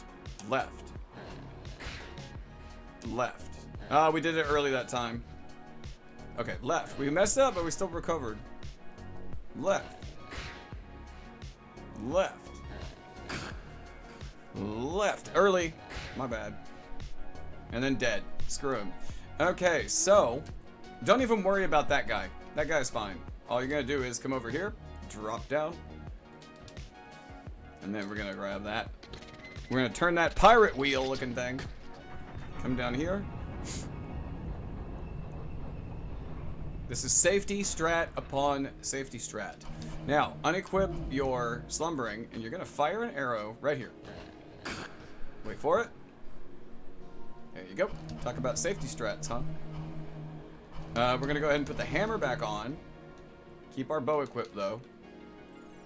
There's other ways to do this, but I don't need to tell you. You guys don't need me to tell you flashy stuff. Most other runners do flashy things. And on the off chance that if somehow we ever got mentioned, I'm fairly certain based off of comments we've received over the years, our opinion about Flash has caused some strife within certain communities, even though we have no clout in communities, because we have gotten so supposedly anonymous DMs calling us an asshole for calling people out for doing flashy things, and them trying to justify that they weren't flashy, it was just the way they learned it. And it's, if you're defending it, then you think it's a problem. Like it's basically the idea of if you get offended, then the person was right, and the need to defend oneself means you are offended. So watch out for that. Don't do that. Hey, what's up, Reaper? Okay, we're gonna run to the right past this crystal boy. These guys, they're not responding, which is good. It means we're getting a decent set with the rings. It's RNG. We're gonna zip zoomity down here. Long running section. Precise running section. We're gonna break left on this guy, but see, everybody's responding at the correct time frame. Like they're not responding early as they could. So we're gonna drop right near this crack. Drop to get set up. We probably still need to do a little bit of RTSR work. Choose your ring to check it, and then go back to slumbering. Keep your bow out. Start right here, kind of flush with the marker, and then run straight. Run straight. Run straight. Run straight. Stop. I say, fire an arrow past him without slumbering, because slumbering will silence your arrows. He gets turned around. Keep moving. Hope you're doing all right, Reaper. Whoa, whoa, watch out for that. Bullcrap. Drop down right here, again, flush with it. You want to look ahead, You're running straight at a dark outcrop. You can see it. That's what you want to see and lock onto every time and run straight at it. That is your focal point. Just like doing a pirouette, you need to find one thing and stare at it. Lock onto it. Now, from in here, you see a crystal. You'll see it as you get closer. So always, always watch what somebody does all the way through before you try it. Don't try to take it one step at a time. A lot of this stuff is all about momentum. So you're going to run straight ahead, follow this line, and you see that long crystal sticking out slightly to our left. Right there. You want to stop right about here. Do not, okay, big red letters, do not accidentally take off the fog ring. Every clam will see you. Your run's dead.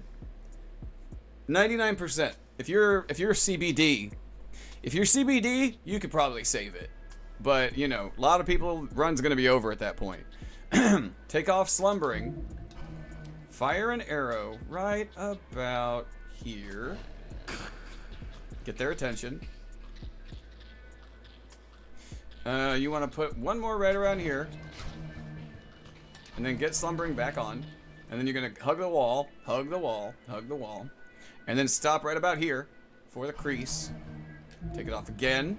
Aim for here. You want to get the left guy's attention with him. So, fire right about there.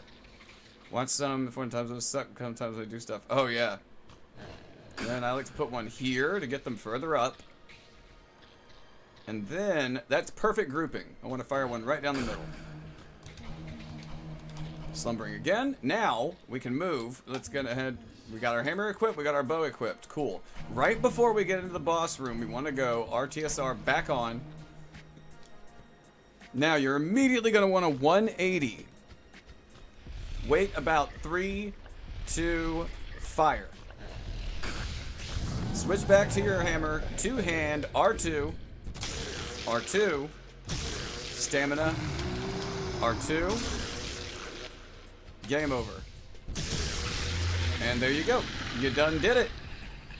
You got rid of Osiris. Put back on your helmet and heal and do not bone out. Do not bone out of this fight. You are using the bonfire. Do not accidentally bone out of the fight. Do not. We have. Yes, we have. We screwed up. And that's Seath in 4 hits with the hammer. Plus 5 Blacksmith Giant's hammer. 4 hits.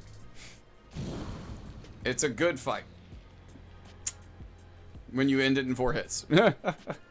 So, okay. We're going to go ahead and rest. We're going to warp back to Firelink. We're going to do a little bit of fun.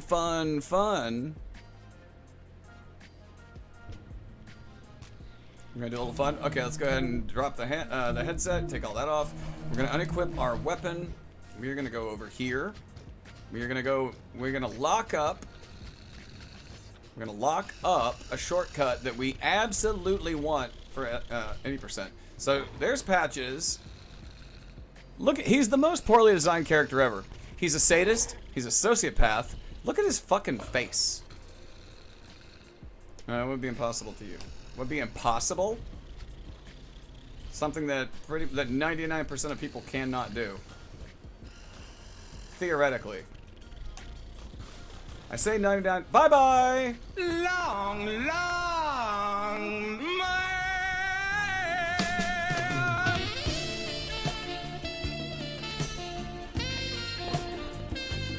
And I'm an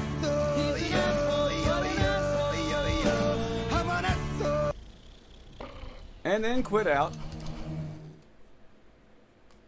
Fuck Patches, dude.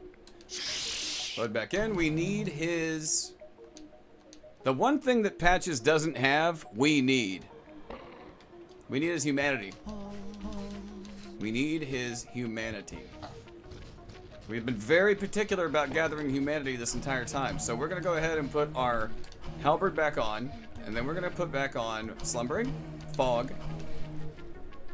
And we're gonna head down after we level up stamina.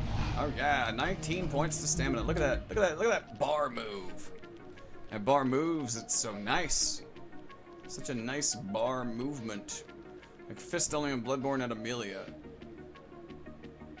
Fist only in Bloodborne and Amelia.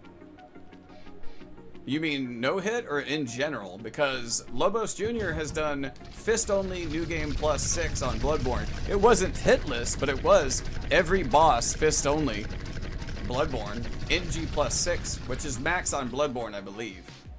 NG 6 or 7, whatever. We're gonna run down here the same way we did. We're going to Quelaag. Soft humanity is incredibly important. We are gonna go down to Quelaag. That had to have been a slog. Oh man, watching it? Dude, it took him like several days to do Ludwig. Fist only hitless. No, I mean, I don't think it's impossible. I think it's pointless. I think you have to do it hitless. Fist only. Like, I think you have to. Depending. Like, I mean, you might be able to take a hit, but I think in the end, you know, that, I don't think that's impossible. I don't think that it has a point. Like I said, I think it's pointless. I don't. It's only hitless on Orphan. You know, somebody's maybe done it. We're gonna drop same exact thing. We're heading to Quelaag, basically. Doop. And but when we have the fog ring and the slumbering, we are damn near invisible. It's pretty nice. We're gonna roll onto that again. Let's go ahead and equip that purple moss we got earlier, just because we got it, and those black fire bombs.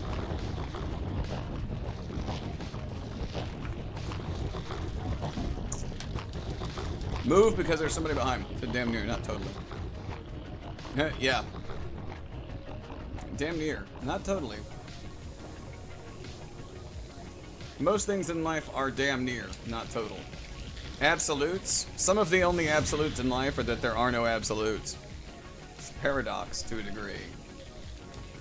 The only things that are consistent doesn't sound like anything I do. There's no point. Not unless you make a lot of money. I could see wasting your time on that if you made a lot of money off it. And people think that, again, they think that that's, okay, now pop the purple moss if you got it. Go ahead and heal for safety. That humans are animals. Only Siths deal in absolutes. So I said the only absolute is that there aren't any. It's, again, like I said, it's kind of like a paradox, but it's not entirely untrue. Also, Sith and Jedi aren't real, even though Jedi has been recognized as an official religion. It's fun, though. You know, Star Trek is fun. I'm sorry, I meant Star Wars. Holy shit, why would he say that? That is total bullshit! What? Sorry, I blacked out for a second. Schwump!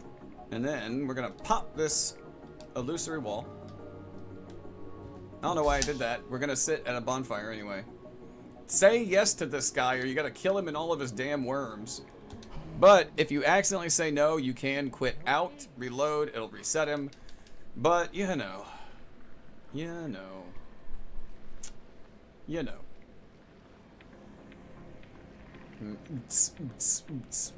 Grab. I don't know why. We're gonna talk to our madam. Oh, we meant to pop these on the, we need to have 30 humanity. There we go. That's why we've been collecting humanity the entire run. We need 30 right here. So the first thing you do is enter a covenant.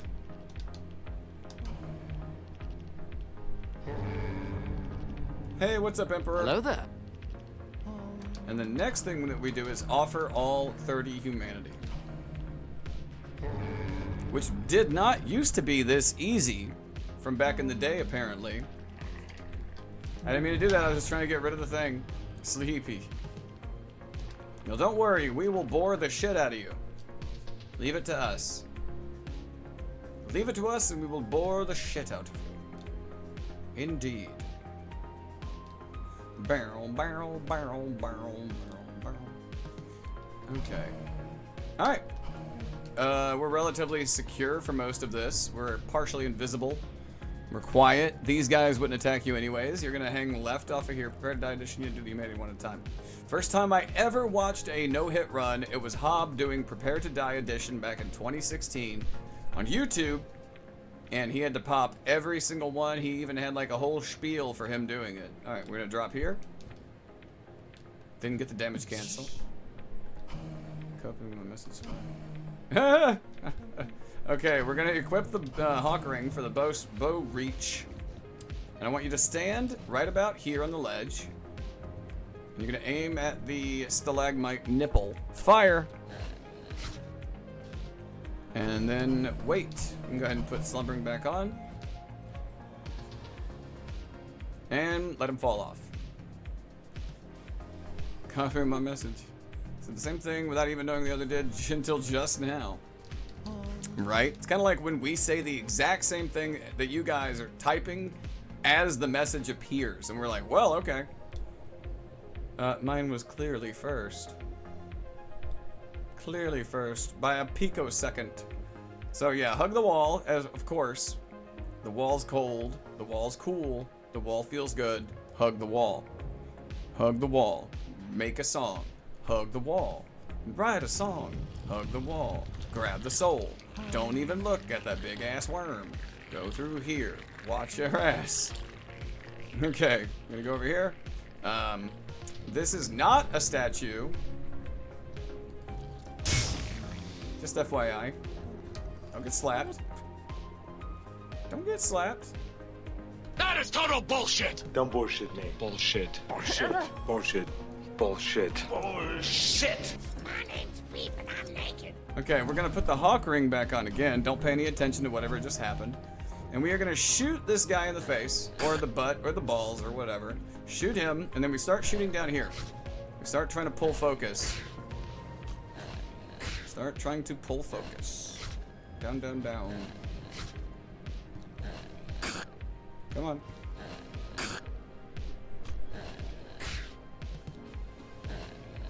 There you go. And you're good to go. He falls off. We're gonna get our halberd back out, or halberd, depending on how snooty you are on your spelling. Don't get slapped. Just run, run, run. Follow this line. You're good to go. Follow the line. Follow the line. Follow the damn line. I'm saying right now, you actually explain to do it. Have you read the title of the stream? We do spend a little bit of time on the title. Title's there. It's there on mobile, and people can read it. How to. This is a guide that we're going to put on YouTube because, well, we've wanted to do a revised guide. We're going to open this. This is why we gave 30 humanity to Spider Lady. It's to open this shortcut. Unimportant information, but it is what happened. Because we are up at our deadline. We are at our monthly idiotic financial deadline. And we've wanted to do this guide for months now. So we decided to finally do it. You know, it's for us, we still basically pretend it's Friday the 13th. It's still Friday the 13th for us, even though it's the 14th. Puts us closer to the edge, and I'm about to bake. Alright, with this guy, I need him to see us. Need him to see us. So we're gonna poke him in the butt and watch him very carefully. Roll away from that. Kind of provoke him. See what he does. We're waiting for him to shoot lightning at us. And we want to stay to the left-ish. I want his left arm to be as far from the wall as possible. 2 Friday the 13ths in a row. And a third one later in the year. That was weird. See, that's bad. See how his hand is close to that pillar? That's an asshole move on his part. So we're trying to keep him over here. We want him over to our left more than possibly. I got caught on the root, so watch out for that. The dick root. 2 Friday the 13ths in a row. Only do that with like a February and a March usually. Right now he's being a real hard-on. Like this guy's being a real dick. Absolute anus rope. And that's... Dork, you fucking knob. Now, run past his hand. This is another one of the few times we turn the camera around. Because this guy can still hit you. He can fire lightning at you that will travel the entire friggin' distance of this bridge. It's rude. It's very rude. So, watch your back. Watch your back. Alright, he's good now.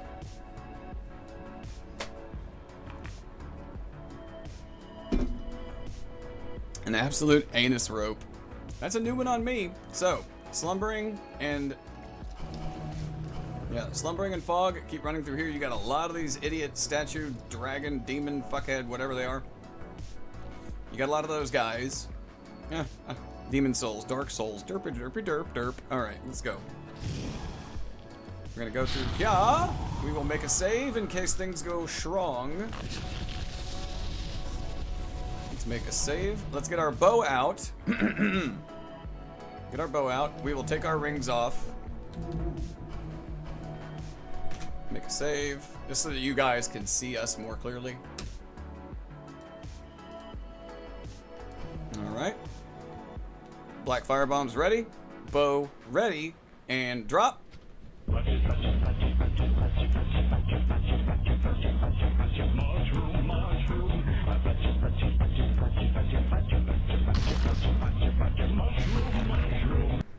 Anyways, it tickles me. Do things that tickle you. Since you can't really tickle yourself physically, just do some things for it. Alright, now you're gonna run back here and wait for that swipe. Yeah, wait for the swipe. Now you're gonna step out these blocks. Look at the blocks under our feet. 1, 2, 3, 4, 5, 6. Aim. Bring your aim around here. You're looking for a bend in the route. You want it to be right about here. It's precise-ish. You want it to be right around this. Nothing else. Throw a bomb. And get ready. Move over here. You're looking for the same route bend right here. Throw again. Roll immediately. Time is tight for the bomb strat. Yeah, that's why. Roll. And now we're watching. Okay, see how she does that? She does the wrap up and then up. Stay in place. When she does the wrap up, when she hugs and goes up, that's when you wait. Yeah, this you have time. Don't look away. If you miss the appropriate window, problematic. So keep watching her. She goes straight up. You want to run back and then down. Wait for the pillars to stop. Run back. Don't stop moving. Burn all your stamina. Roll through all these routes. Go, go, go. The likelihood of getting hit is low, but... and then stab the bug, and fight's over. Good to go. There you go. Put on your helmet. Get good. Put on RTSR, Covenant of Artorias, just because. And then get your ass back to Firelink. Once the floor is broken, she'll start spamming a wave of fire from the hole the main body's at. That's why we are standing to the side. Alright, we're going to warp to Firelink. Because here comes something. Here comes something. Let's go ahead and remove the helmet. Pop the 2 souls we've got. Okay. And then we're going to go ahead and level up Stam. 22. And now we've rested at this bonfire. So we're good on that. Alright, we are coming up to yet another very precise blacksmith hammer. Very precise setup / running section. So, we want to go ahead and get our TSR working on setup. So let's go ahead and put the helmet on. Gonna head back down again, but we're gonna take a different turn this time to somewhere that we have not been before. We're gonna go visit a literal shithole of a ghost town.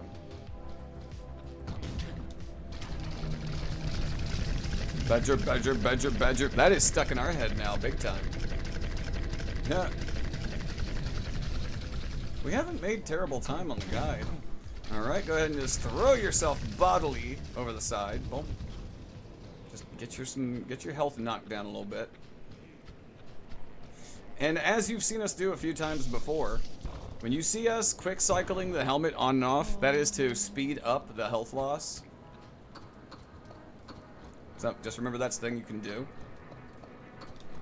Is a little faster. If you do it enough times, eventually you'll kind of get a hang of it. So, oh crap. Like that. I know, right? That is your choice, dude. That's your beard, man. Our fingers get mixed up sometimes. There. 304 hours. I swear it's more than that. Alright. This is a very precise section. We are going to make a save. 2,240 hours. Jesus. 2,240 hours. Right back there when we broke that pot, we picked up what are called transient curses. 2 of them out of the pot. If you go look back at it, you'll see us do it. Gordon with the almost 100 hours. So what we do is we pop a transient curse and we start going. Stamina management is wicked important here. Get some stamina back right here. Keep moving. Hang a hard, sharp left. Go, go, go, go, go. Don't stop for 320. Keep going. Get some stamina back up here. Keep going. All of what we're doing here is incredibly important. So move, move, move. Hang a sharp right. Get this one to trigger. Kill it. Come over here. Kill it. Keep moving. Equip your bow. Come all the way up here to the doorway and then turn around. Stop about here. Lock on. Bow shot. Okay. Get a little bit ahead. At the end of the hall, bow shot. Okay. Run about to the doorway. Break back. Wait. Bow shot. Okay. Now go slightly out of the doorway and back. Trigger both. Kill that one immediately. Wait for it to dissipate. Bow shot. Okay. It's by almost 200. I swear that Reaper had way more than that. It's only a half a year. Okay. They're all dead. We go in. We hang a right, and then hammer. It's your 444 anniversary. Now run down, break right, break left, get ready for the hammer. Put the hammer down. Run, immediately sprint. Immediately do not stop. Never, never, never stop moving. Yeah. Get your bow out. Get down to the bottom of the stairs. Wait for her to back to 0. Shoot her shoulder if you can, which you should be able to. 5.5 years. Uh-huh. All comes down to yet again a day and a half. Shoot this guy. Yeah, watch out for that. You need him dead. You need his key. So we're gonna heal one time. One time, we're gonna get to the bottom of the stairs and watch. You're waiting for a ghost to come up and turn around. I want to show you, then we'll do it. I'm gonna show you it first. There's gonna be a ghost down here to the left in the water. Okay, she comes up. The second she turns around, we're gonna start running. I just wanted to show you guys. That's your timing window. That's your cue, your starter pistol. This part always makes our mouth dry. And then turns. We go to run. We run in here. We hug the shit out of the wall hard. We stamina right at the doorway. Start running again. Roll. Roll. I roll 3 times. We come all the way back up here. We get to about halfway-ish. Kind of dwell here. Halfway. We wait until we see at least 1, 2, 3. Hug the left. I mean, this is, you know, it is consistent when you work it out. Do it a bunch of times, you will get consistent. If we can do it, if we can no-hit this game hundreds of times, you guys can do it with our guide. Or any number of guides. It does not have to be our guide. Run in. You saw where we just ran this line. We hit the pump, or the drain, or whatever you want to call it.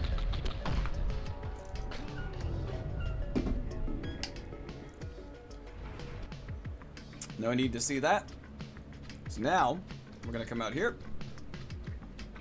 We are going to wait for some of these ghost ladies to get close. Okay, that's close enough. We're going to leap off. There's a guy chasing you. Watch out as you get to the fog wall. Watch out for her. You want to get this camera shifted and rolled. Okay. And I don't get nightmares tonight. All right, Ship. Thank you for joining in at the beginning of everything. Hope you get some rest without any resi nightmares. We're gonna head down to this first landing. As you can see, we have Symbol back on our head. We're gonna drop health, drop health, roll no health, and then our TSR. Okay.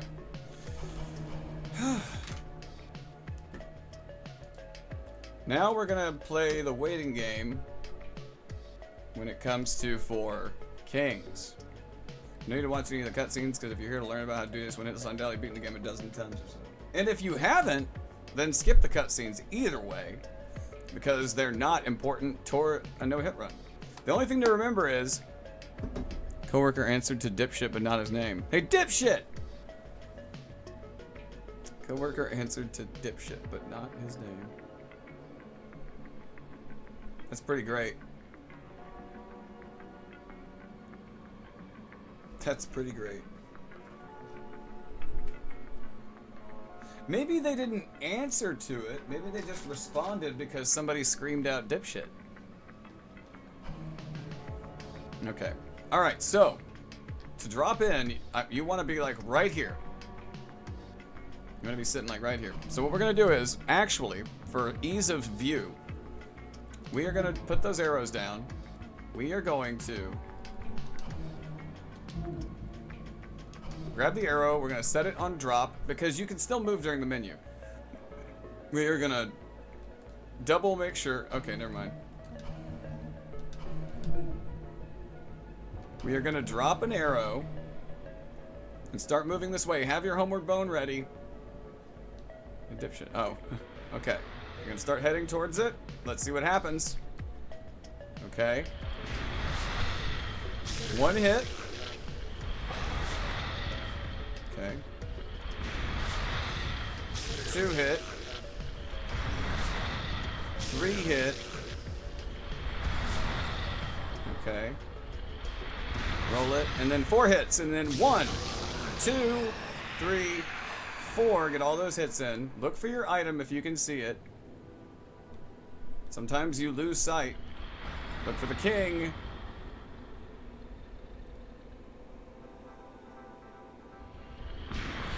Wait for the possible double slash.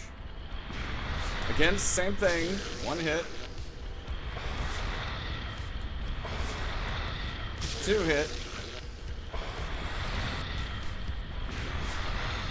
3 hit.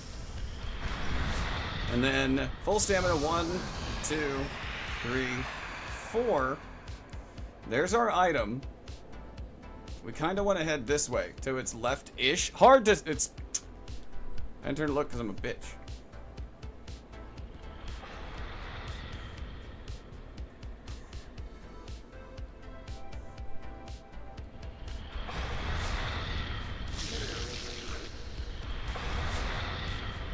And the best RNG we could possibly get.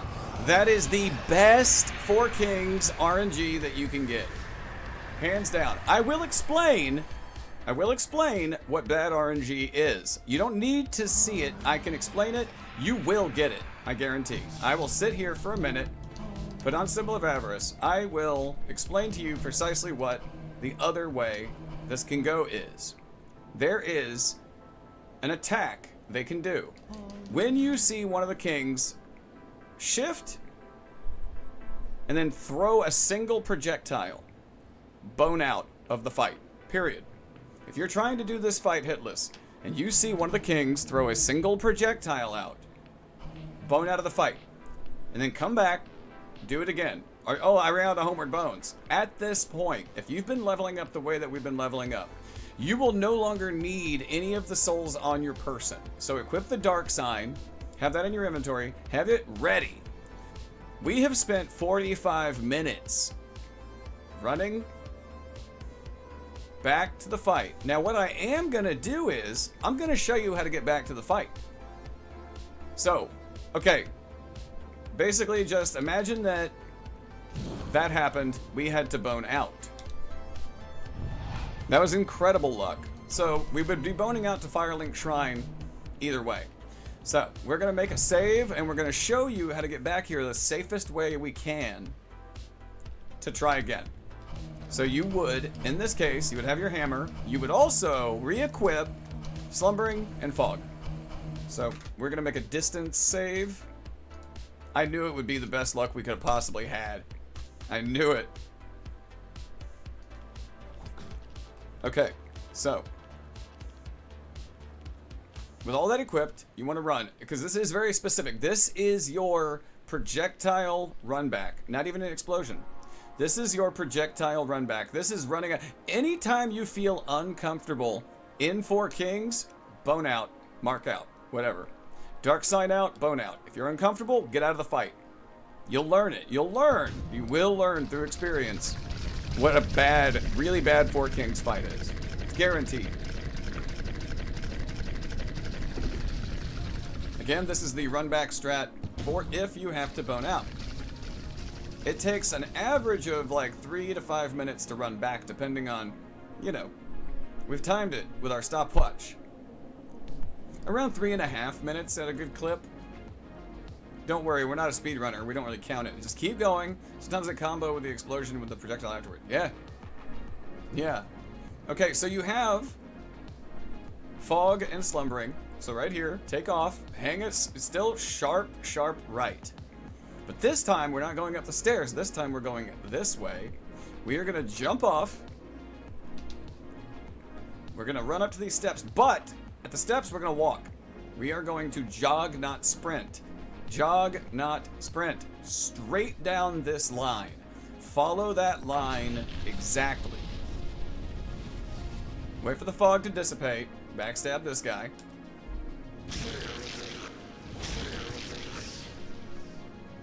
You can grab that for later on. We just jog through here. When I say jog, you know, we're not sprinting. And then we're gonna back shot this guy.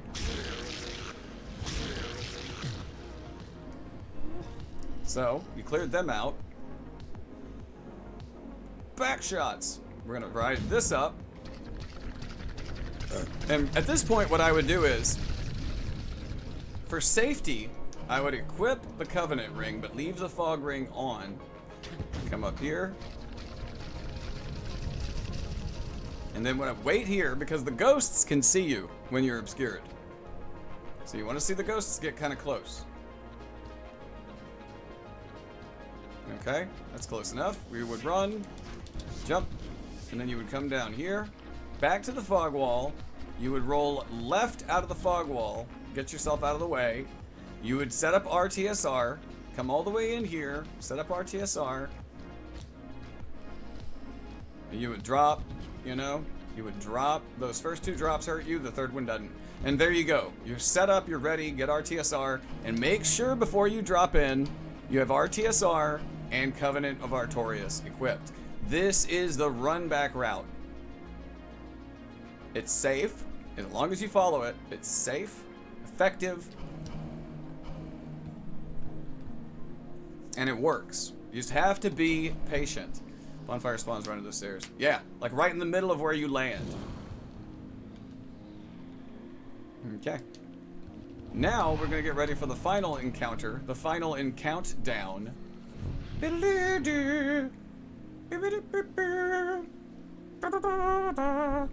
Okay, so now we can pop the large soul of Proud Knight. I really gotta pee, but let's see if we can do this without having to go pee first.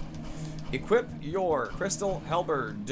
Equip your Ring of Fog and your Slumbering Dragon Crest. Equip your levels into Stamina. If you've gotten all of the souls that we've gotten throughout this run, you should have about 24, 25 stamina. It's pretty good. It's pretty freaking good. You can just flippity-florpity in here. You can even smack him if you want. You gotta come up here and offer the souls to the Lord Vessel. Oh, I should have had we should have had Symbol of Avarice ready, like going. There we go. And we will make a save right here because there are a few things that can happen to make this, to kind of complicate this. So maybe one of them will happen. If not, we'll explain what the thing could be. And it really is something you have to react to in the moment. It's things that you gotta... Now, this last fight, this is a parry-based fight. We have had some bugginess with the parrying. We will go ahead and preface. I will tell you if we mess it up. Because we are not 100% at this fight. But practice it, you'll get there. You'll absolutely get there. And then... But make sure you have those rings on. You want Slumbering and Fog. Slumbering and Fog, because you got dark, you got night, and you got a night. But make sure, if you're going to check to make sure RTSR is functioning properly, only ever unequip the Dragon Crest ring. Okay, there we go. It's all set up. Make sure Slumbering is back on, because now it's going to get possibly tricky. You want to hug the right. Hug the right. Now, this is not guaranteed this works. Again, it's about improvising if something goes sideways. You want to run past this guy. See how he did not respond? That guy can sense you sometimes. He will turn. If you roll the second you see him run, he will most likely roll catch you with a shot. So just watch out for him. Learn it. Even try to trigger. Hornet Ring. RTSR. That's what you need. Hornet Ring. RTSR. And we're going to go this way. We are going to run right up to this guy on his left. Roll it. You got it. And, well, no, +2. +2 is fine. You don't need a +3 Crystal Halberd. That was pure luck as well. +2 is more than adequate. And then roll that guy. He could do a jump attack, but it's all rolling. So like I said, we might need to do this again. Gotta watch out for that. So we're gonna get in and we're gonna roll immediately when we're through the wall. Roll. Run up. Immediate first parry. Now we will see what happens. Lock onto him. Get behind him. The second he starts to turn, you roll 3 times. Huh? Huh. Why is the parry missing? Did you see the parry miss? Like, completely miss twice? You could see us do the parry, and it missed.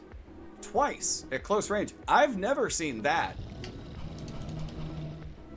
That one is absolutely not on us. I've never seen that. I've never seen the parry miss at point blank range. I'm not saying it can't happen. I'm saying I've never seen that happen. I'm kind of glad it happened because that's something to worry about.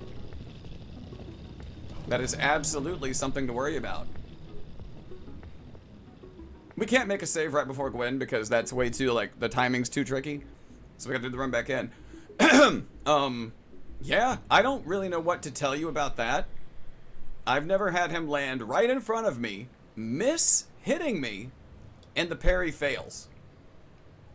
I've never, out of, God, countless times doing this. I don't really know what to say to it. Maybe go check with somebody else. If somebody sees this, and that happens to them, or they see it and they're like, "What the hell?" I would like for you to check with, like, better runners, because I want them to say they've never seen it. Elevation difference, but twice in a row.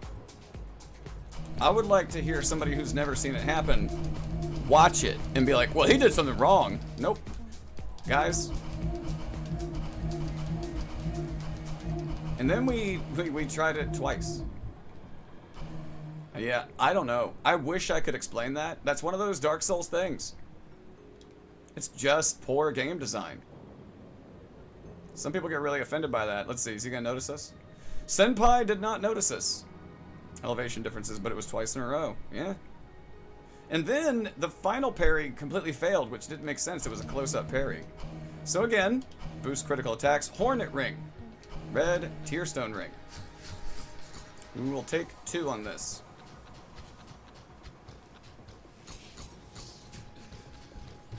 We'll go to swing, roll straight ahead. Straight ahead. Biddle-doo-doo. Biddle-doo-doo. Biddle-doo. Copyright. Is he gonna do the jump? Nope. Just the slam.